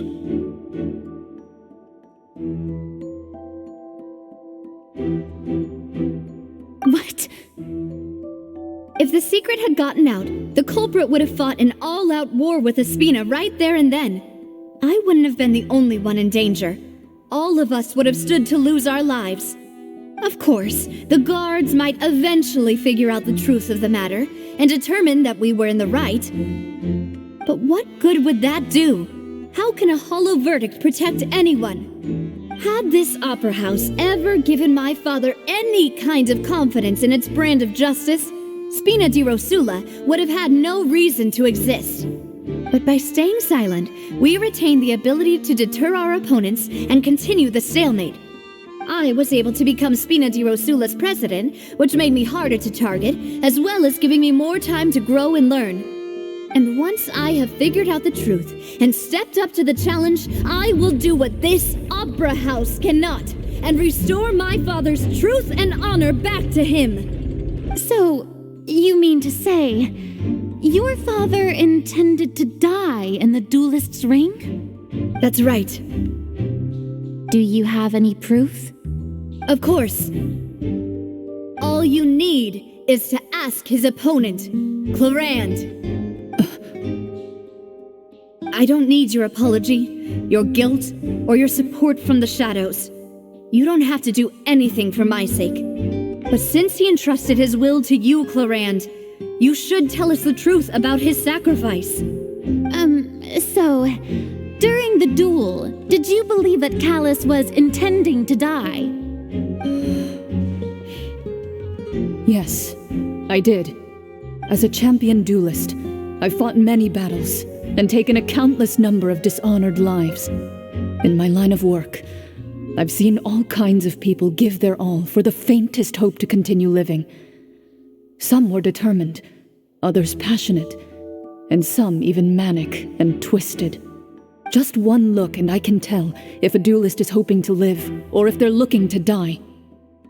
I hereby swear on my name and honor as a champion duelist that Mr. Callus never intended to leave the ring alive. Since that's your testimony, I have no more questions. It appears there really are good grounds to reopen this case. I concur. However, Miss Navia, you still have not explained the link between your father's case and the serial disappearances case. Right? What she said was fascinating, but kind of beside the point. Wait, weren't they just talking about the serial disappearances case? Of course, Your Honor. The two cases are connected via a matter of timing. In my father's case, the culprit intended to kill both Jacques and Callus. As a result, they planned to act after hearing 2 gunshots. And at the end of Linny's trial, the culprit also only dissolved the victim in front of everyone because they realized they were at risk of being identified. The culprit could only time their actions so precisely if they were already at the scene. Coincidentally, Marcel attended both the banquet and the trial. So that's why you suspected me. Even after hearing your reasoning, I still can't help but find it a little preposterous. I'm used to it, though. You've always been an impulsive and sentimental child, Navia. It's one of your most endearing traits. No need to appeal to pathos. I won't try to refute your points one by one, but even if everything you just said was true, can you prove that I was the only person present? On top of that, does a person have to be physically present to control the timing? Can't someone remotely monitor the place?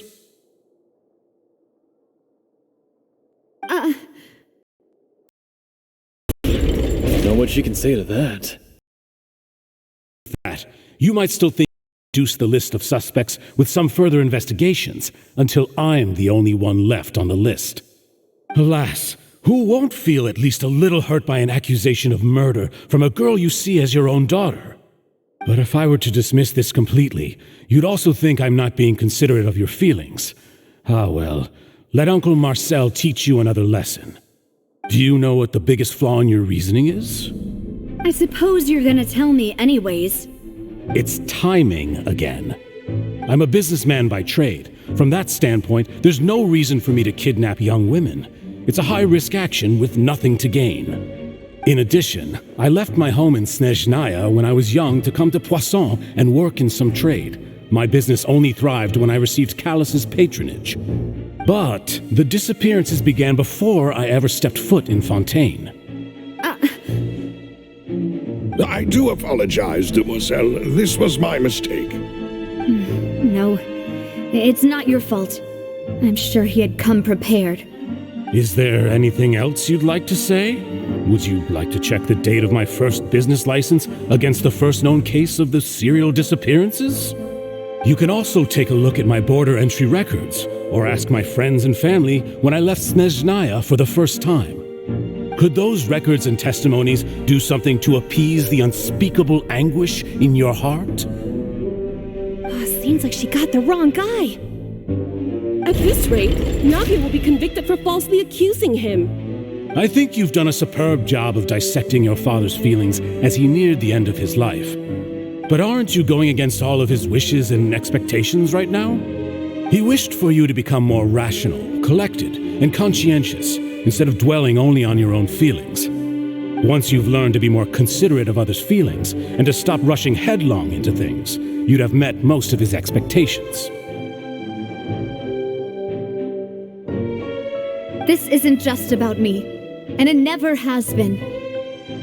The biggest difference between me and the rest of the victims is that I still have the ability to search for the truth, while that same agency has long been taken from them. The people whose families were destroyed by synth abuse, the people who lost their loved ones to the serial disappearances, and the people who suffered tragic ends due to their sense of justice. Many people's images are flashing before my eyes. I'm sure some are coming to those of you in the audience as well. And whose image do you see, Marcel? Is it a man named Vacher? Oh, so you do know that name. I'm merely surprised you'd suddenly say the name of someone I've never even heard of. I was waiting for you to say that.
Protect us.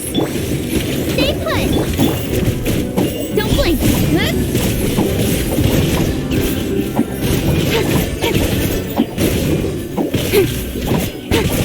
Speed of light.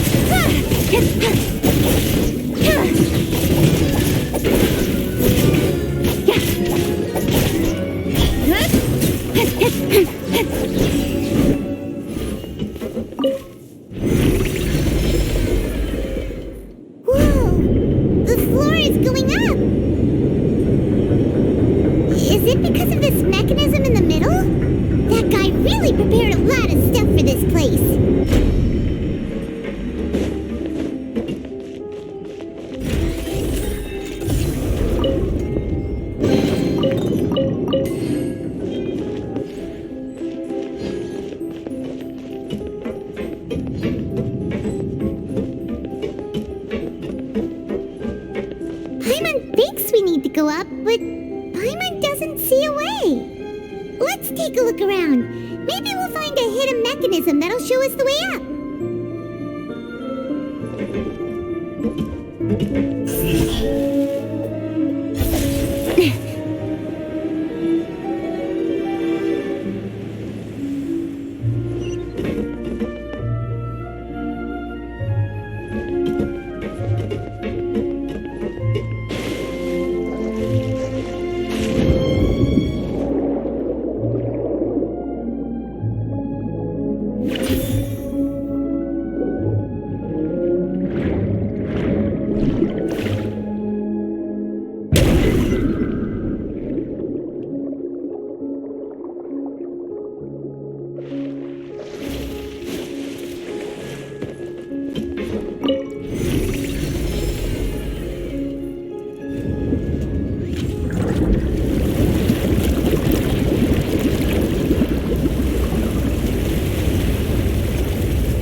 To the top.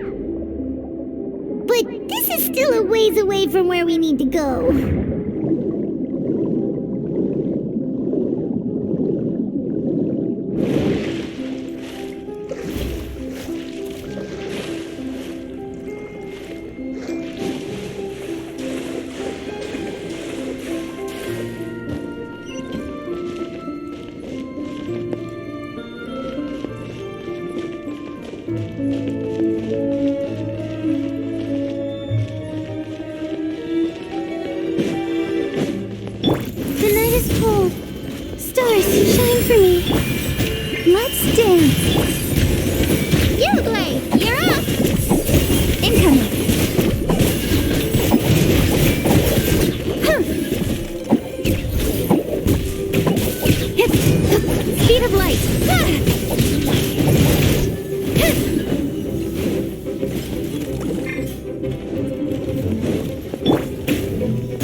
stars!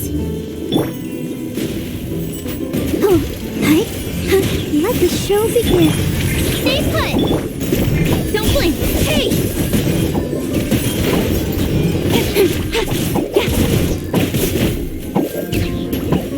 Speed of light!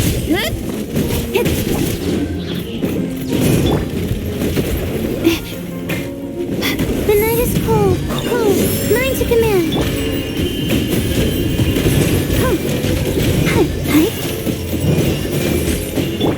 Don't be scared. Ready, go! Cut to the chase. Don't blink.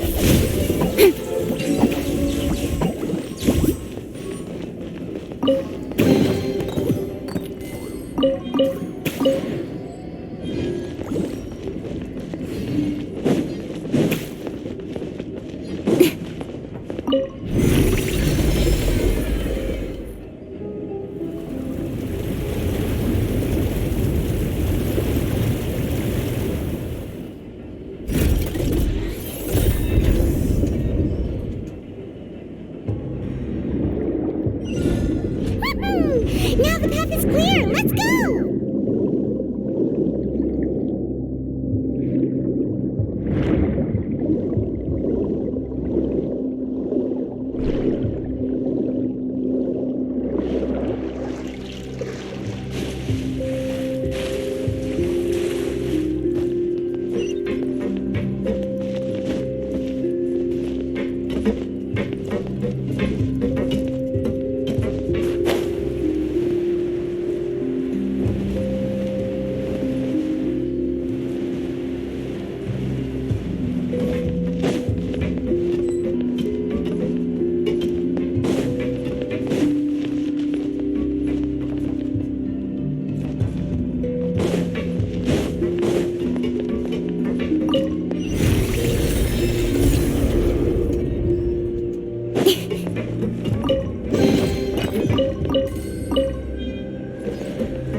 Not now. Let's dance.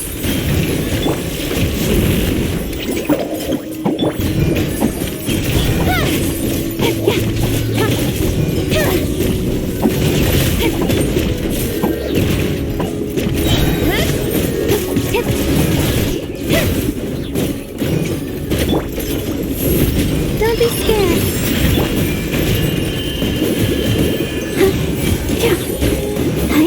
I'll protect us. You, Blake! Yeah? Speed of light! Hey! With sword comes shadow.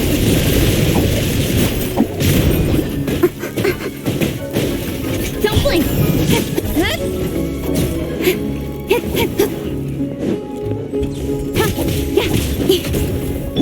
My guiding stars! Stay put! Speed of light! Hey!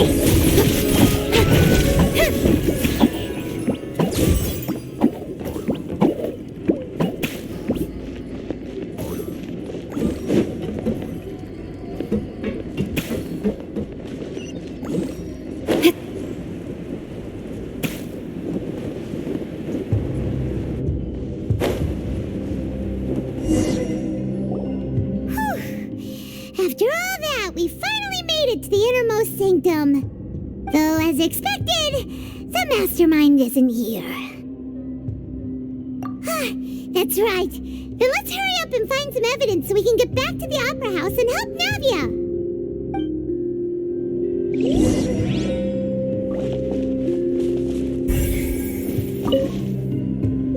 What's all this?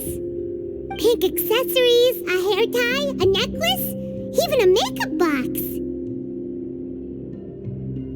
Oh, Paimon sees it too, but why are all these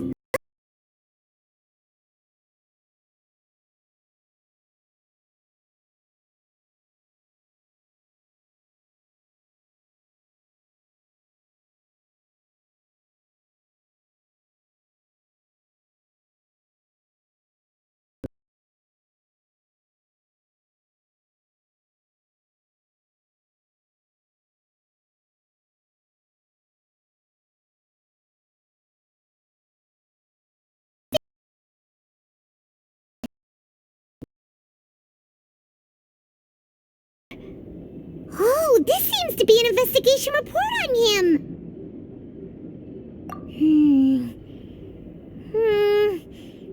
Yep, it's about finding someone to assassinate Jacques and Callus because of a lack of confidence that Jacques himself would go through with it. This should prove the existence of the third person, right? We still have not determined the exact content of the key information Callus has passed on to certain members of his organization. The old dog's a real menace to deal with. Even if he abides by the promise he's made to us, he will still have the upper hand. He can act whenever he wants to make our lives miserable. The only option left is to remove him from the picture entirely. I concur. Let's send someone to kill him. He won't declare war as long as we don't touch Navia. Oh, seems like we've got a bunch of correspondence between the higher-ups. They're all just so evil.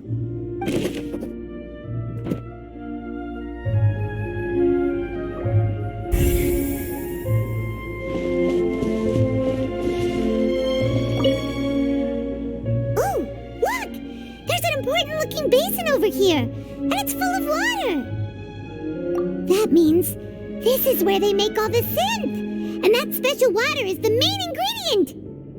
If you dilute it with normal water, you'll get synth, but the pure stuff can dissolve a human. Paimon will take notes on this incriminating evidence.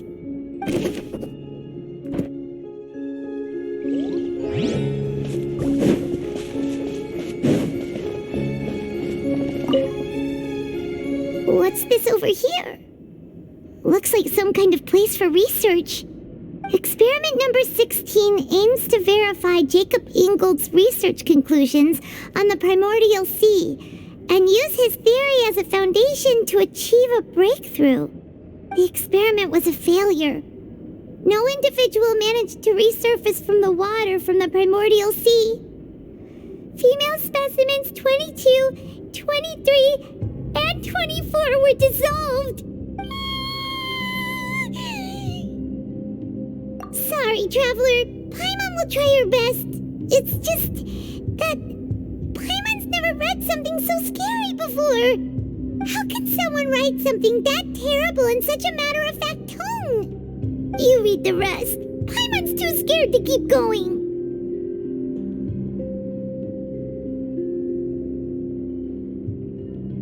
So that's why he did all of these experiments.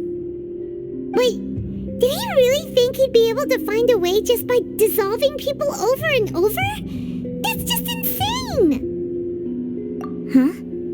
Isn't that the name you heard by the fountain? Paimon thought he was an eyewitness in the serial disappearances case. You mean Vacher is the one who did all of these... experiments? So that's it! Vacher was no victim, but personally took his lover and... No, that's not it either. If that's the case, why would he want people to resurface from the water? In any case, Paimon will write it all down.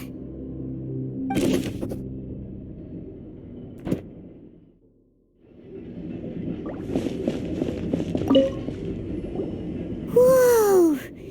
There's so much synth here! And so many bottles of ingredients that probably just contain the waters of the... Mixing in progress. Ready to drink. Stock sample? Huh. They've also got all the synth pretty clearly labeled. Whoa, there's even fruit-flavored synth? Yep, it's super obvious. We've looked at almost everything here, and it seems like our theories were spot on. But... yeah, we haven't found anything that reveals his true identity. No wonder even Neuvillette wasn't able to find anything. Whoever it is probably destroyed everything to do with that name a long time ago. That way, even if we bring all this back to the opera, we won't be able to identify the true culprit. Sure thing. Paimon Paimon won't admit defeat to this guy either.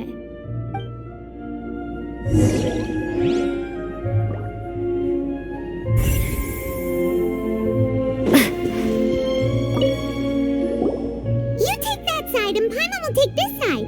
Check everything.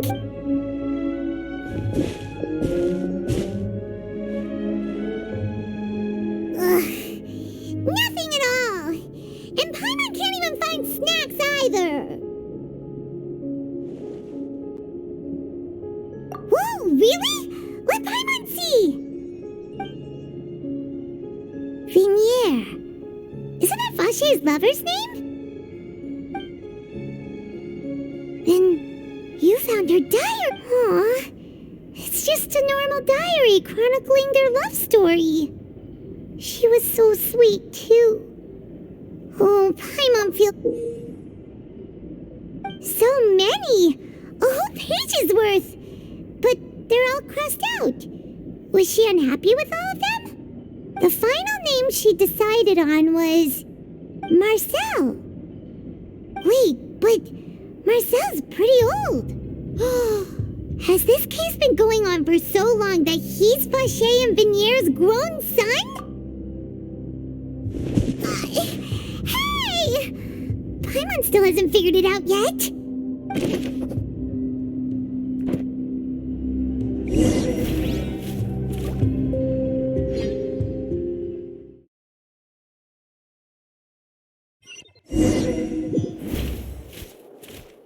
And whose image do you see, Marcel? Is it a man named Vache? Oh, so you do know that name. I'm merely surprised you'd suddenly say the name of someone I've never even heard of. I was waiting for you to say that. Navia! We're back! As expected of my partner. I just knew you'd return in the nick of time. Just how often do you intend to flout the rules of this court? It's all right, Monsieur Nervalette. Given their confidence, I expect they've found the crucial evidence.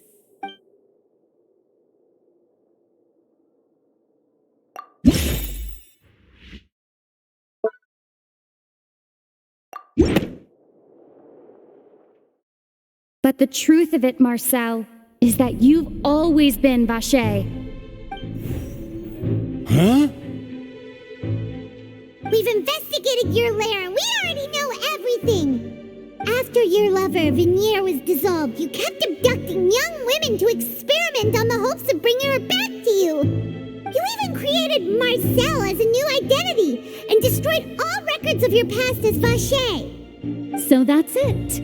Even the villains in opera performances rarely go that far. And with that, Marcel's motive has now been established. This information regarding your past also dismantles your prior timing defense. Well, Marcel, do you know where you went wrong? You fixated your gaze on the lover that passed away, instead of paying attention to the living people around you. So, you never noticed how we changed, or how we grew as individuals. You also never understood Boss's real expectations for his daughter. Or our determination to see things through. Your determination. Mr. Marcel, please speak up now if you would like to defend yourself. Otherwise, the trial will move on to the next stage. Do you really think I wanted to do any of this? Pay attention to you? What for? Have you ever paid attention to me? Ever empathized with my pain? Ever known how it feels to watch the love of your life dissolve right in front of your eyes? No one helped me. No one even believed me. All those decades ago, even the officers from the Maison Gardiennage were laughing at me. They said there's no way a human being can turn into water. So I must have gone mad from grief. Vignier's death was brushed away by all of you as if it didn't matter at all. Well, now you know, don't you? Ha! Well, it's too late now. All those who were dissolved are gone forever. You only have yourselves to blame. You set up this ornate opera house in pursuit of your so-called justice, your beloved drama, while turning a blind eye to the suffering of the people. Vignier is dead. We promised each other that we would always be together. Wherever she goes, I will follow. But I'm not from this blasted place, so I can't be dissolved, no matter what I do. Hey, is that water from the primordial sea that he's drinking? I can't dissolve! Can't dissolve! Can't dissolve! Do you all see? I can't go! I can't follow! So if I can't go where she is, what choice do I have but to try to bring her back? I did all of that, and in the end, that accursed Callus still got the better of me. I spent my entire life living on pins and needles, only to get stabbed by his idiot daughter at the very end. The suspect is exhibiting signs of mental distress. Guards, please restrain him. Don't touch me! Don't anybody come near me! I still need to save Vignier. Our promise. We made a promise. Vignier. Vignier! Please, Vignier. Don't think badly of me. All I want to do is fulfill our promise. At this point, the verdict of this trial is clear. With Mr. Marcel's conviction, the charges against Mr. Tartaglia no longer have any basis. Fine by me. I was in a bad mood, but after a show like that, I'm actually feeling pretty good. Traveler, please submit all the evidence you have collected to the guards, so that I might review and summarize the truth behind the serial disappearances case. The man now known as Marcel was originally named Vacher and worked as an adventurer with his partner and lover Vignier. During an underwater expedition, Vignier accidentally came into contact with water from the primordial sea and was dissolved in front of Vacher as a result. Vacher learned of the primordial water's existence through the work of others and began to kidnap young women for research, with the goal of discovering a method to restore Vignier back to life. To cover his tracks, he invented the new alias of Marcel and began to operate a business in Poisson. During the course of his research, Vacher discovered that a diluted concoction of water from the primordial sea can induce feelings of euphoria, and began to manufacture and market synth. However, as he accumulated wealth to fund his continued research and expanded the scope, he came into conflict with Spina di Rosula. After exchanging blows with Spina di Rosula for many years, Vacher decided to assassinate their president Callus at a banquet. Although the assassination did not go as Vacher expected, he was able to turn Callus into the murder suspect by dissolving the assassin he sent to the scene. And just recently, Vacher attempted to frame Linny as the culprit of the serial disappearances case, using a similar method. However, his attempt to frame Linny failed, and the power of water from the primordial sea became public knowledge. This case also exposed enough of Vacher's machinations that he was eventually successfully charged in court. Thus concludes the enigmatic history of the serial disappearances case, with the truth revealed to all.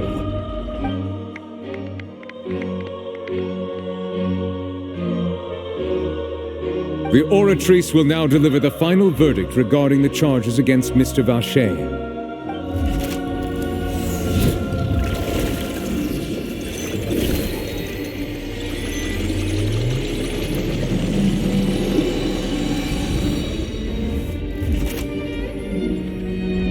According to the judgment of the Oratrice Mécanique d'Analyse Cardinale, Mr. Vacher is guilty.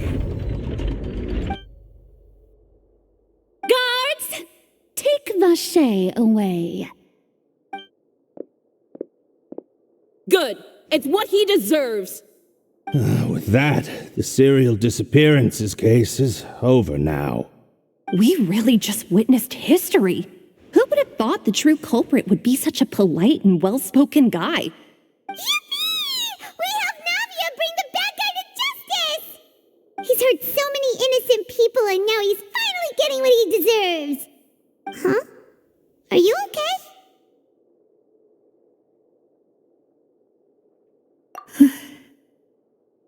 Demoiselle, you were absolutely brilliant.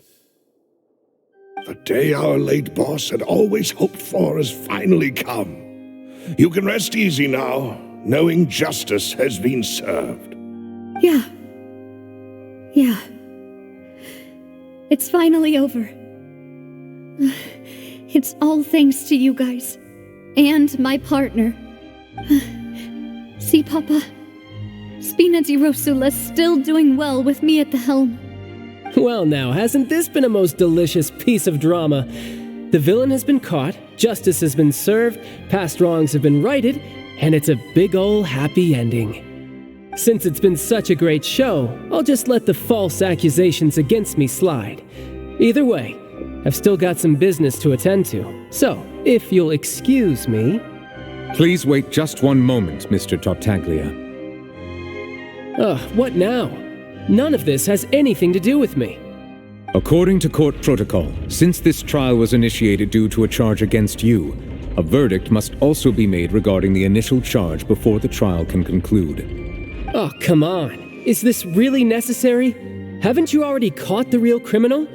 Isn't it time for side characters like me to exit stage left? Please respect the laws of Fontaine. This has always been the rule. All right, but this sure is a lot of hassle. All I need to do is stand over there, right? Let's just get this over with. Through evidence presented in the public trial that was just held, it has been established that Mr. Tartaglia has no direct connection to the serial disappearances case. The guilty party has been identified, and thus it is logical to suppose Mr. Tartaglia is innocent of the charges. We now turn to the Oratrice Mécanique d'Analyse Cardinale to render the final verdict on the charges.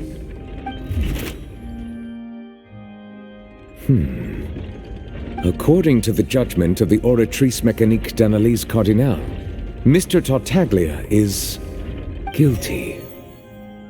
What? Hey! That's not funny! Didn't you just say I'm supposed to be innocent?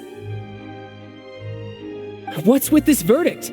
Is your justice machine malfunctioning? Huh? This has never happened before. The Oratrice actually returned a different verdict from the Chief Justice. I mean, have you ever heard of an innocent Fatui Harbinger? Do you think the Oratrice might have just convicted him on general principle? But weren't the charges about the serial disappearances case? No matter what else he's guilty of, it shouldn't affect the... The judgment of the Oratrice Mécanique d'Analyse Cardinale is, by law, the final verdict of the court. We must accept the guilty verdict. Guards, please take the suspect into custody per court protocol.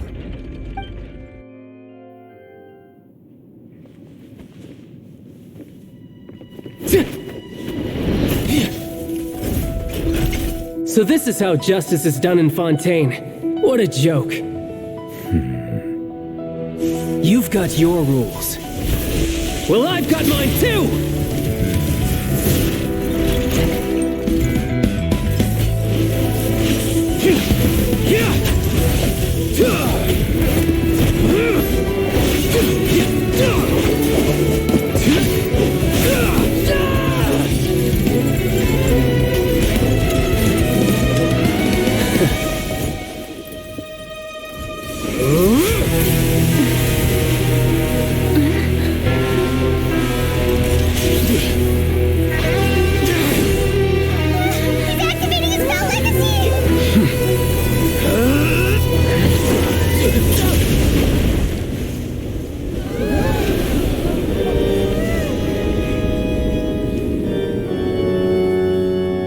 I am sorry. If you have been wronged, we will find the truth. But the rules of the court must be upheld.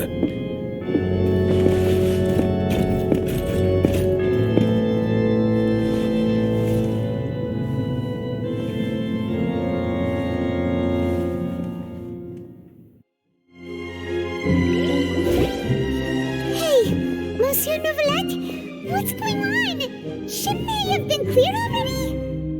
Apologies. This is also the first time I've encountered such a situation. However, according to the rules established at the conception of Fontaine's court system, the Oratrice's judgment is the final verdict of the court. All I do is follow court procedure. As for why the Oratrice arrived at the conclusion it did, you should probably ask someone more knowledgeable than me. Why are you looking at me? I had nothing to do with it! I don't know what happened there either! Hey, stop staring at me! What does Lady Farina mean by that? She says she has no idea either, but that's impossible. Didn't she create the Oratrice herself? Yeah, so are the verdicts reliable or not? Can results like this really be called justice?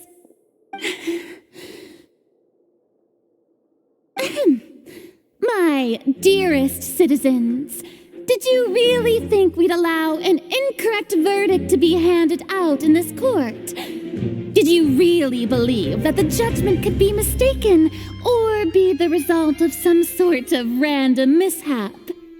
Don't tell me you thought even I had been blindsided by the Oratrice's result. But the way she looked just now, it was pretty obvious she had no idea what was going on. However, given the state of things, I shall give you an explanation. Everything that just took place, including my supposed shock and bafflement, was a part of an elaborate performance, with every action meant to stir up drama and excitement. And, of course, for every performance, there is a script. Everything has unfolded exactly as I expected from the very beginning. As the embodiment of the very concept of justice, the Oratrice shall never render an arbitrary judgment. If you thought Child had nothing to do with the serial disappearances case, it is only because you've been blinded by the superficial appearance of innocence. Everything he's done, not to mention the danger he poses, are beyond ordinary comprehension and completely unforgivable. All shall be revealed in time. You will come to understand my noble intentions, as well as the absolute correctness of the Oratrice's verdict.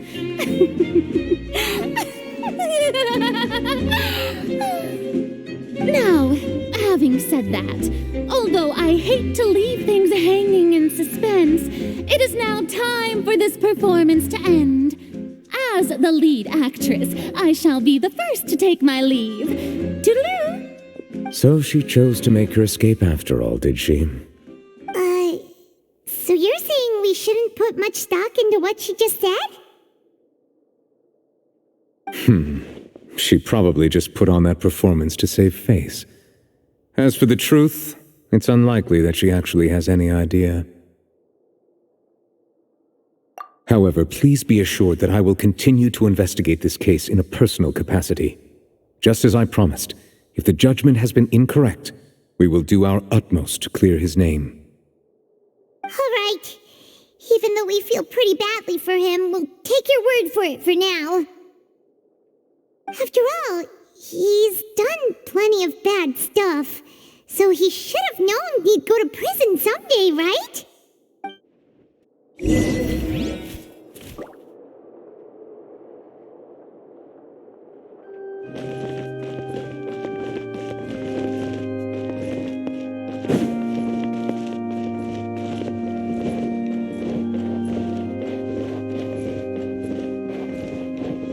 Don't blink!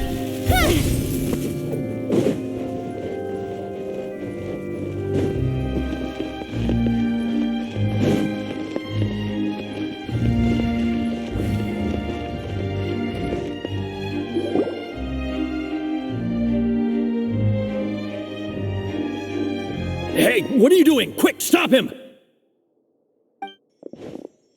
Traveler! Hey! Traveler! Marcel! What are you doing over here?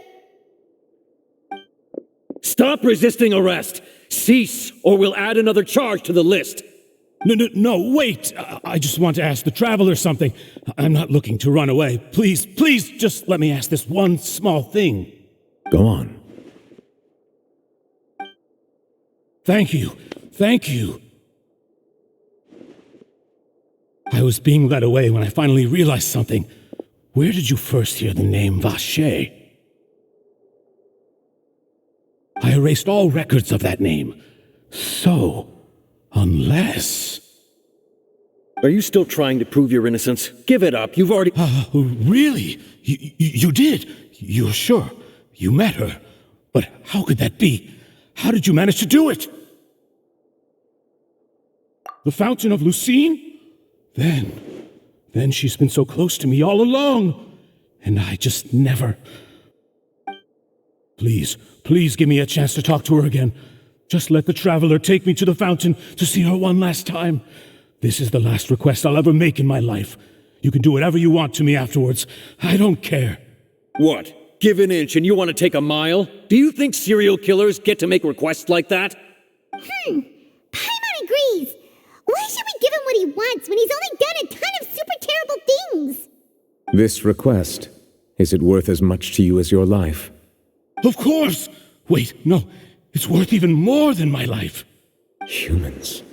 Will they betray the instinct to live just to satisfy spiritual needs? Very well. I will grant your request. Your Honor, I fear that... I will go with him. You do not need to worry about any escape. In that case, I shall leave him in your most capable hands, Chief Justice. Thank you, Your Honor.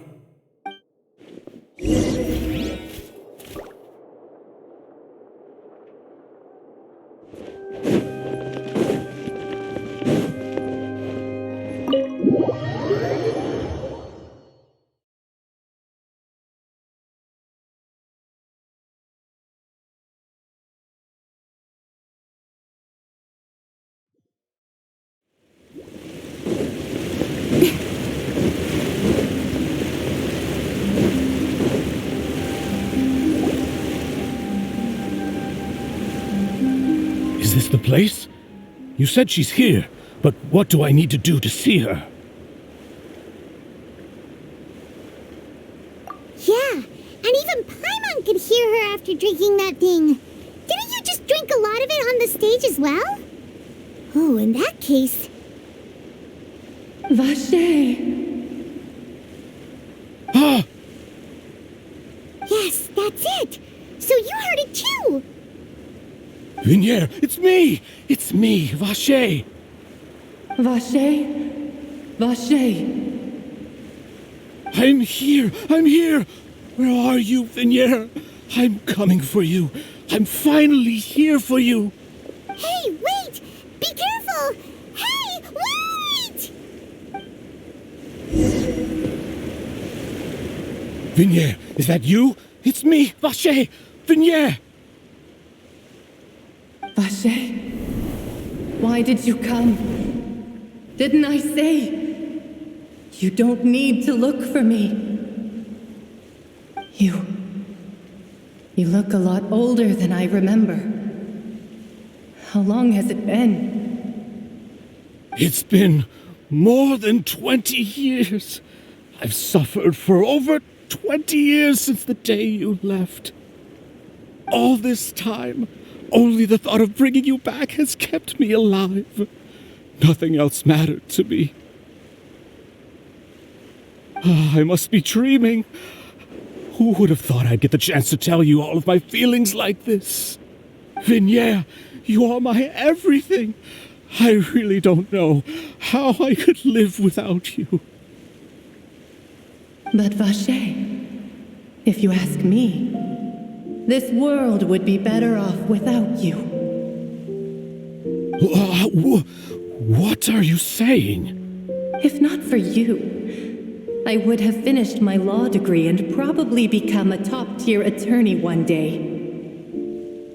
If not for you, I would have continued to pursue my love of the arts, and my works would have been displayed in the Palais Mermonia itself. If not for you, I would at least have been able to take care of my mother. And she would not have grown old and died alone, with nothing but the tears on her cheeks. It's all because of your selfishness, Vache. It's all because of you. You... Wait, you are not Vignier. Who are you? You're right. I am not Vignier. I am the sacrifices. Every woman who died by your hand, as our bodies dissolved, our consciousnesses flowed back to the primordial sea. Our thoughts circulated endlessly within the primordial sea, and we were no longer individuals, but we became one, just as streams of water come together in the sea. I'm Cressy. I'm Lemony. I'm Azine. The only one I am not is Vignier. Why? But then, where is Vignier? She doesn't want to see you anymore. Every tendril of her consciousness is avoiding you. This is what you get for your selfishness. Your selfishness robbed us of our lives and our futures. You said time and time again that you'd do any and everything for her. But did you ever consider whether she'd want to see you do the things that you did? If she would despise you for what you became?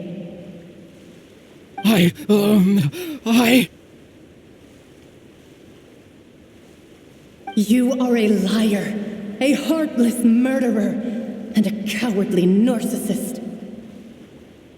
The only thing you are not is Vignier's beloved. From the moment your first victim died and her consciousness merged with Vignier's, she has had nothing but pure hatred for you.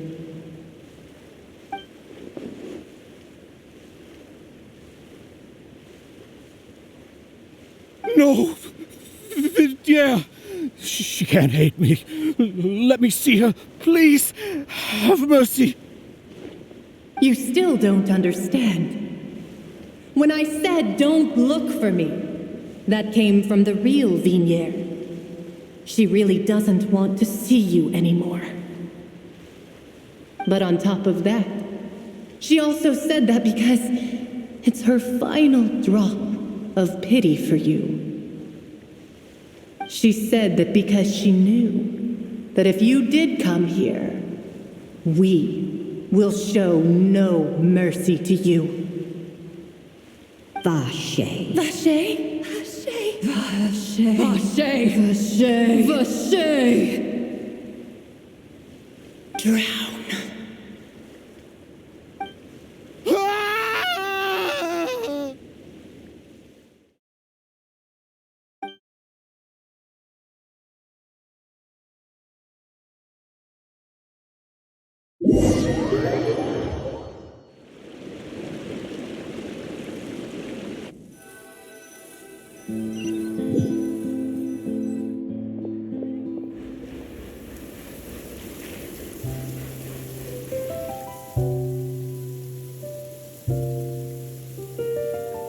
Finally, we have some time to do shopping.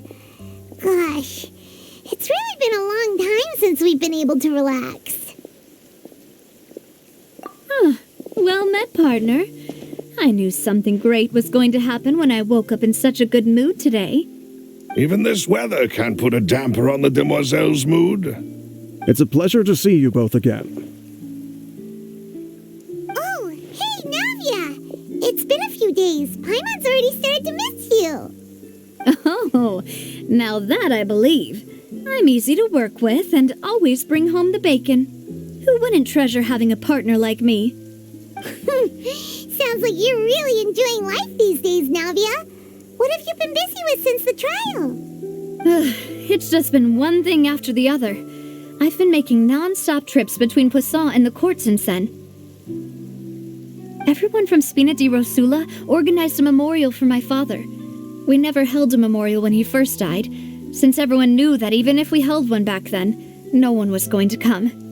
This time, though, everyone in Poisson, and even many people from the court, all attended. So his name's definitely been cleared now. That's what we like to hear.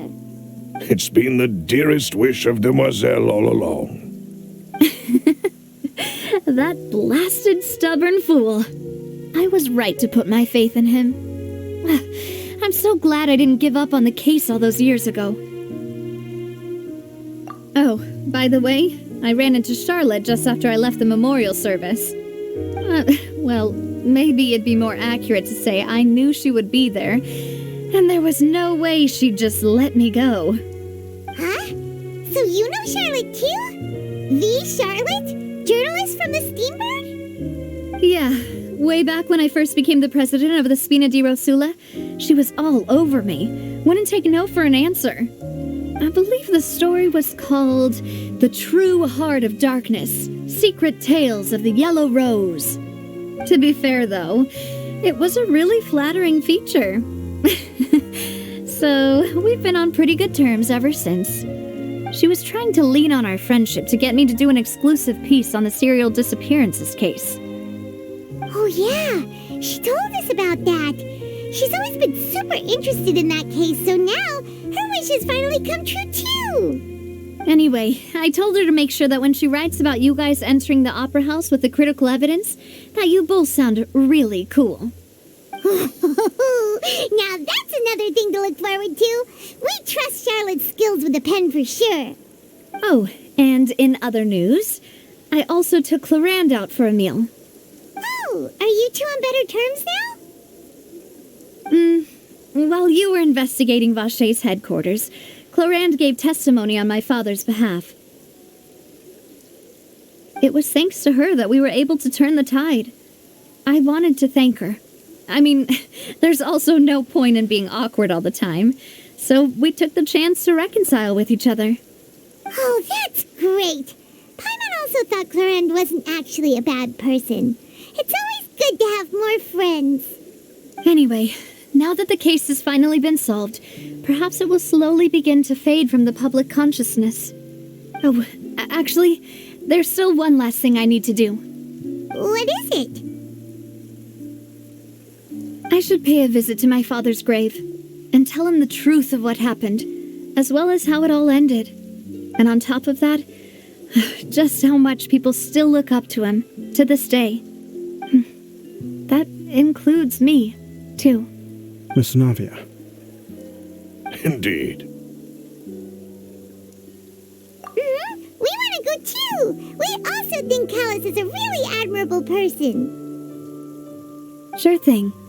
I'd like you two to share the moment with me.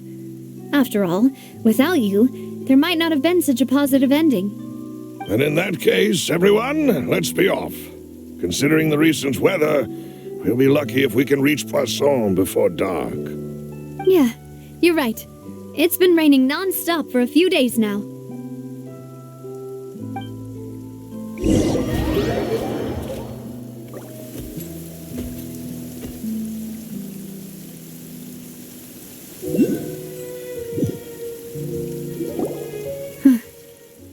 This is where my father's grave is. To be perfectly honest, even I haven't been back here for a long time. Huh? There's someone there already. Wait. That figure. It can't be... Isn't that Neuvillette? Why would the Chief Justice be here? Huh? Navia?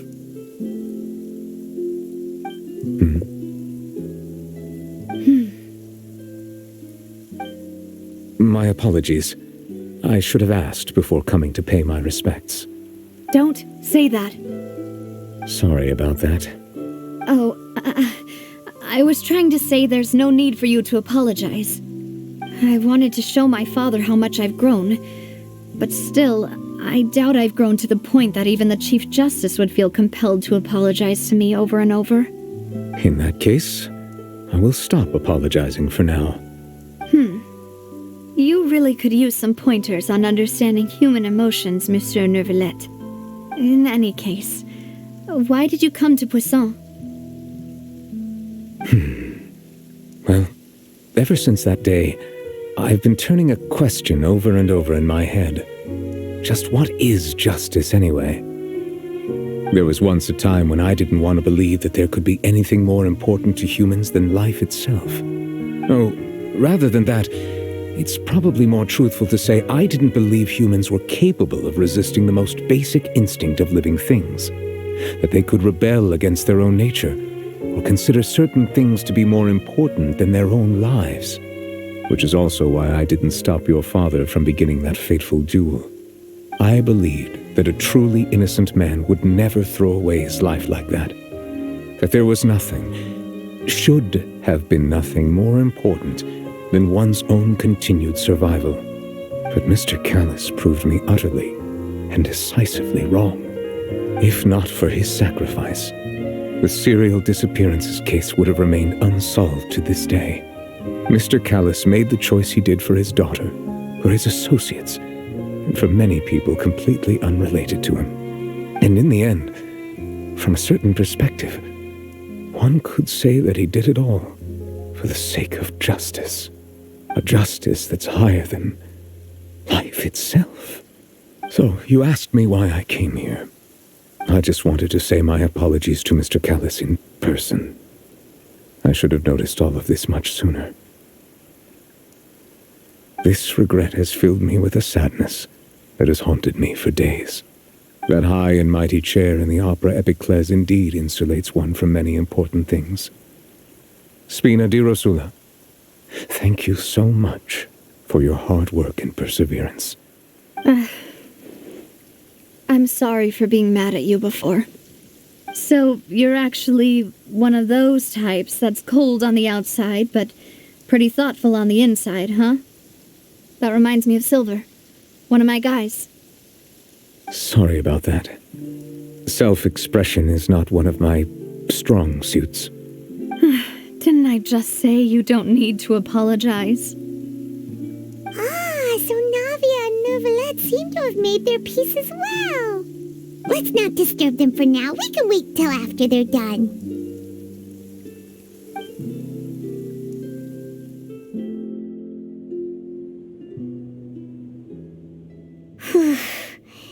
Paimon's never paid respects at someone's grave before. Did Paimon do anything rude there? Huh? Oh, Paimon didn't know that was a thing. But Paimon doesn't know what she would do if she can't fly. Oh no. Paimon hopes Miss Navia won't be too mad. Anyway, Neuvillette is still standing around there. It's not often that we can catch him alone like this, so why don't we go talk to him for a bit? If we can't talk to Lady Farina, we can at least talk to him, right?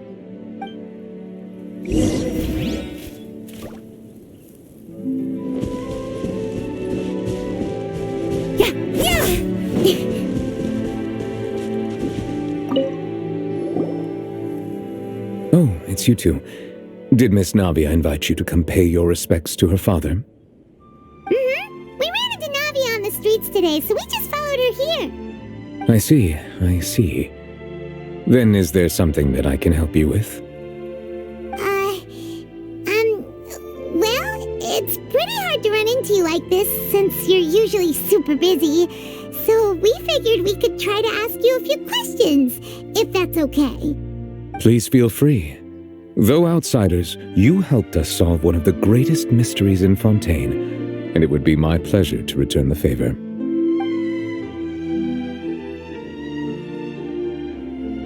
That the sea levels will rise and everyone will be dissolved in water, leaving Farina crying alone on her throne, but the sins of the people will be finally washed away for good. Does that appropriately summarize the version you've heard? That's right! It was Linny that told us back then. And that about covers all the main points. Yes, up to the present, I think we reached a point where we have no choice but to confront this prophecy directly. Rumors have it that this prophecy is rooted in the last words the former Hydro Archon left to the world before she passed away. A prophecy? Of the former Hydro Archon? Wow. This is the first time that we've ever heard of it. 2 parts of the prophecy have already proven correct. The rising sea levels and the ability of the people of Fontaine to be dissolved. We should be more vigilant and stay on the watch for further signs. Speaking of the prophecy, Farina has also always taken it quite seriously. Indeed, she has been collecting information and intelligence from across Tevat for this purpose. If the rumors were true, then perhaps this prophecy is the conundrum left to Farina by her predecessor. But with Farina being the way she is, can we really trust her to solve it? Is there anything else you'd like to ask me about? So, at court, the bad guys referred to that special water as water from the primordial sea, but what is it really? Truthfully, that name is already quite accurate. I can only surmise that Vacher and his ilk only learned of its nature and existence after extensive research. There used to be a special sea on the surface of this planet. The nature of its seawater was rather different from that of the sea we know today. Most of Tevat's life forms were first born in that special sea. You could say it nurtured much of the life on this planet. Huh. So it really was where everything began. It makes sense to call it primordial then. But today, the primordial sea no longer exists on the planet's surface. What Vacher discovered must have been some kind of special case, or a remnant from a truly ancient age. Huh. So that's how it is. Oh, you really know everything, Monsieur Neuvillette. But if that's the case, then why would people, at least people from Fontaine, dissolve in that kind of water? Indeed, why would the primordial sea, which was known to engender and nurture life, suddenly reverse itself and devour life instead? To be frank, that also doesn't match my understanding of this world and its laws. There must still be some unknown secrets around the people of this land. Is there anything else you'd like to ask me about? My apologies. My investigation has still not reached its conclusion. However, I still believe the judgment of the Oratrice was not rendered arbitrarily. But you also said you thought he was innocent.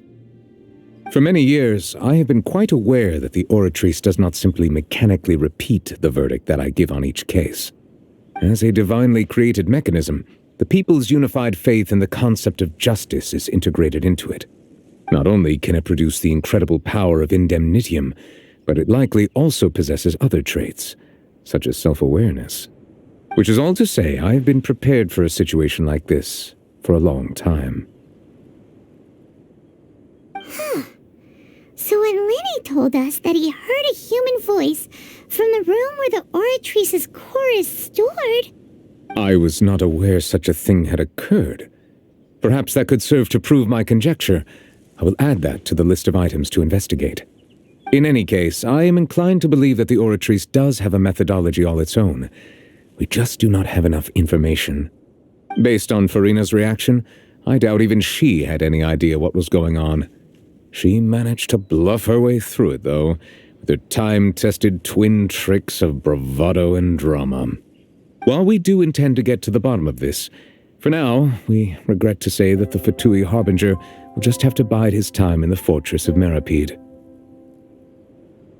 If we did incorrectly convict him of crimes he did not commit, we will most certainly compensate him to the fullest extent allowed by the law.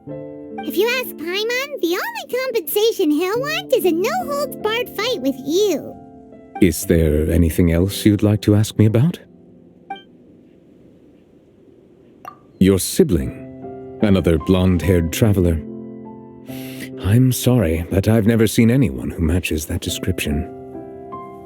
If he ever stepped foot in Fontaine, I'm sure he followed our laws to the letter and had no reason to appear on the stage of the opera Epiclese. Is there anything else you'd like to ask me about?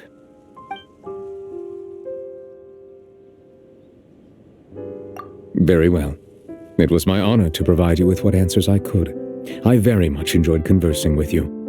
It will soon be time for me to leave this blissful tranquility behind and return to Palais Memornia. You really are super busy, Monsieur Neuvillette. Paimon thought you only came here to pay your respects today because you had the day off. Crime and villainy do not have the day off, and so justice must work around the clock as well. This is merely the nature of a justice's work. All right, you've got a point. Huh? Paimon just noticed that the rain has stopped.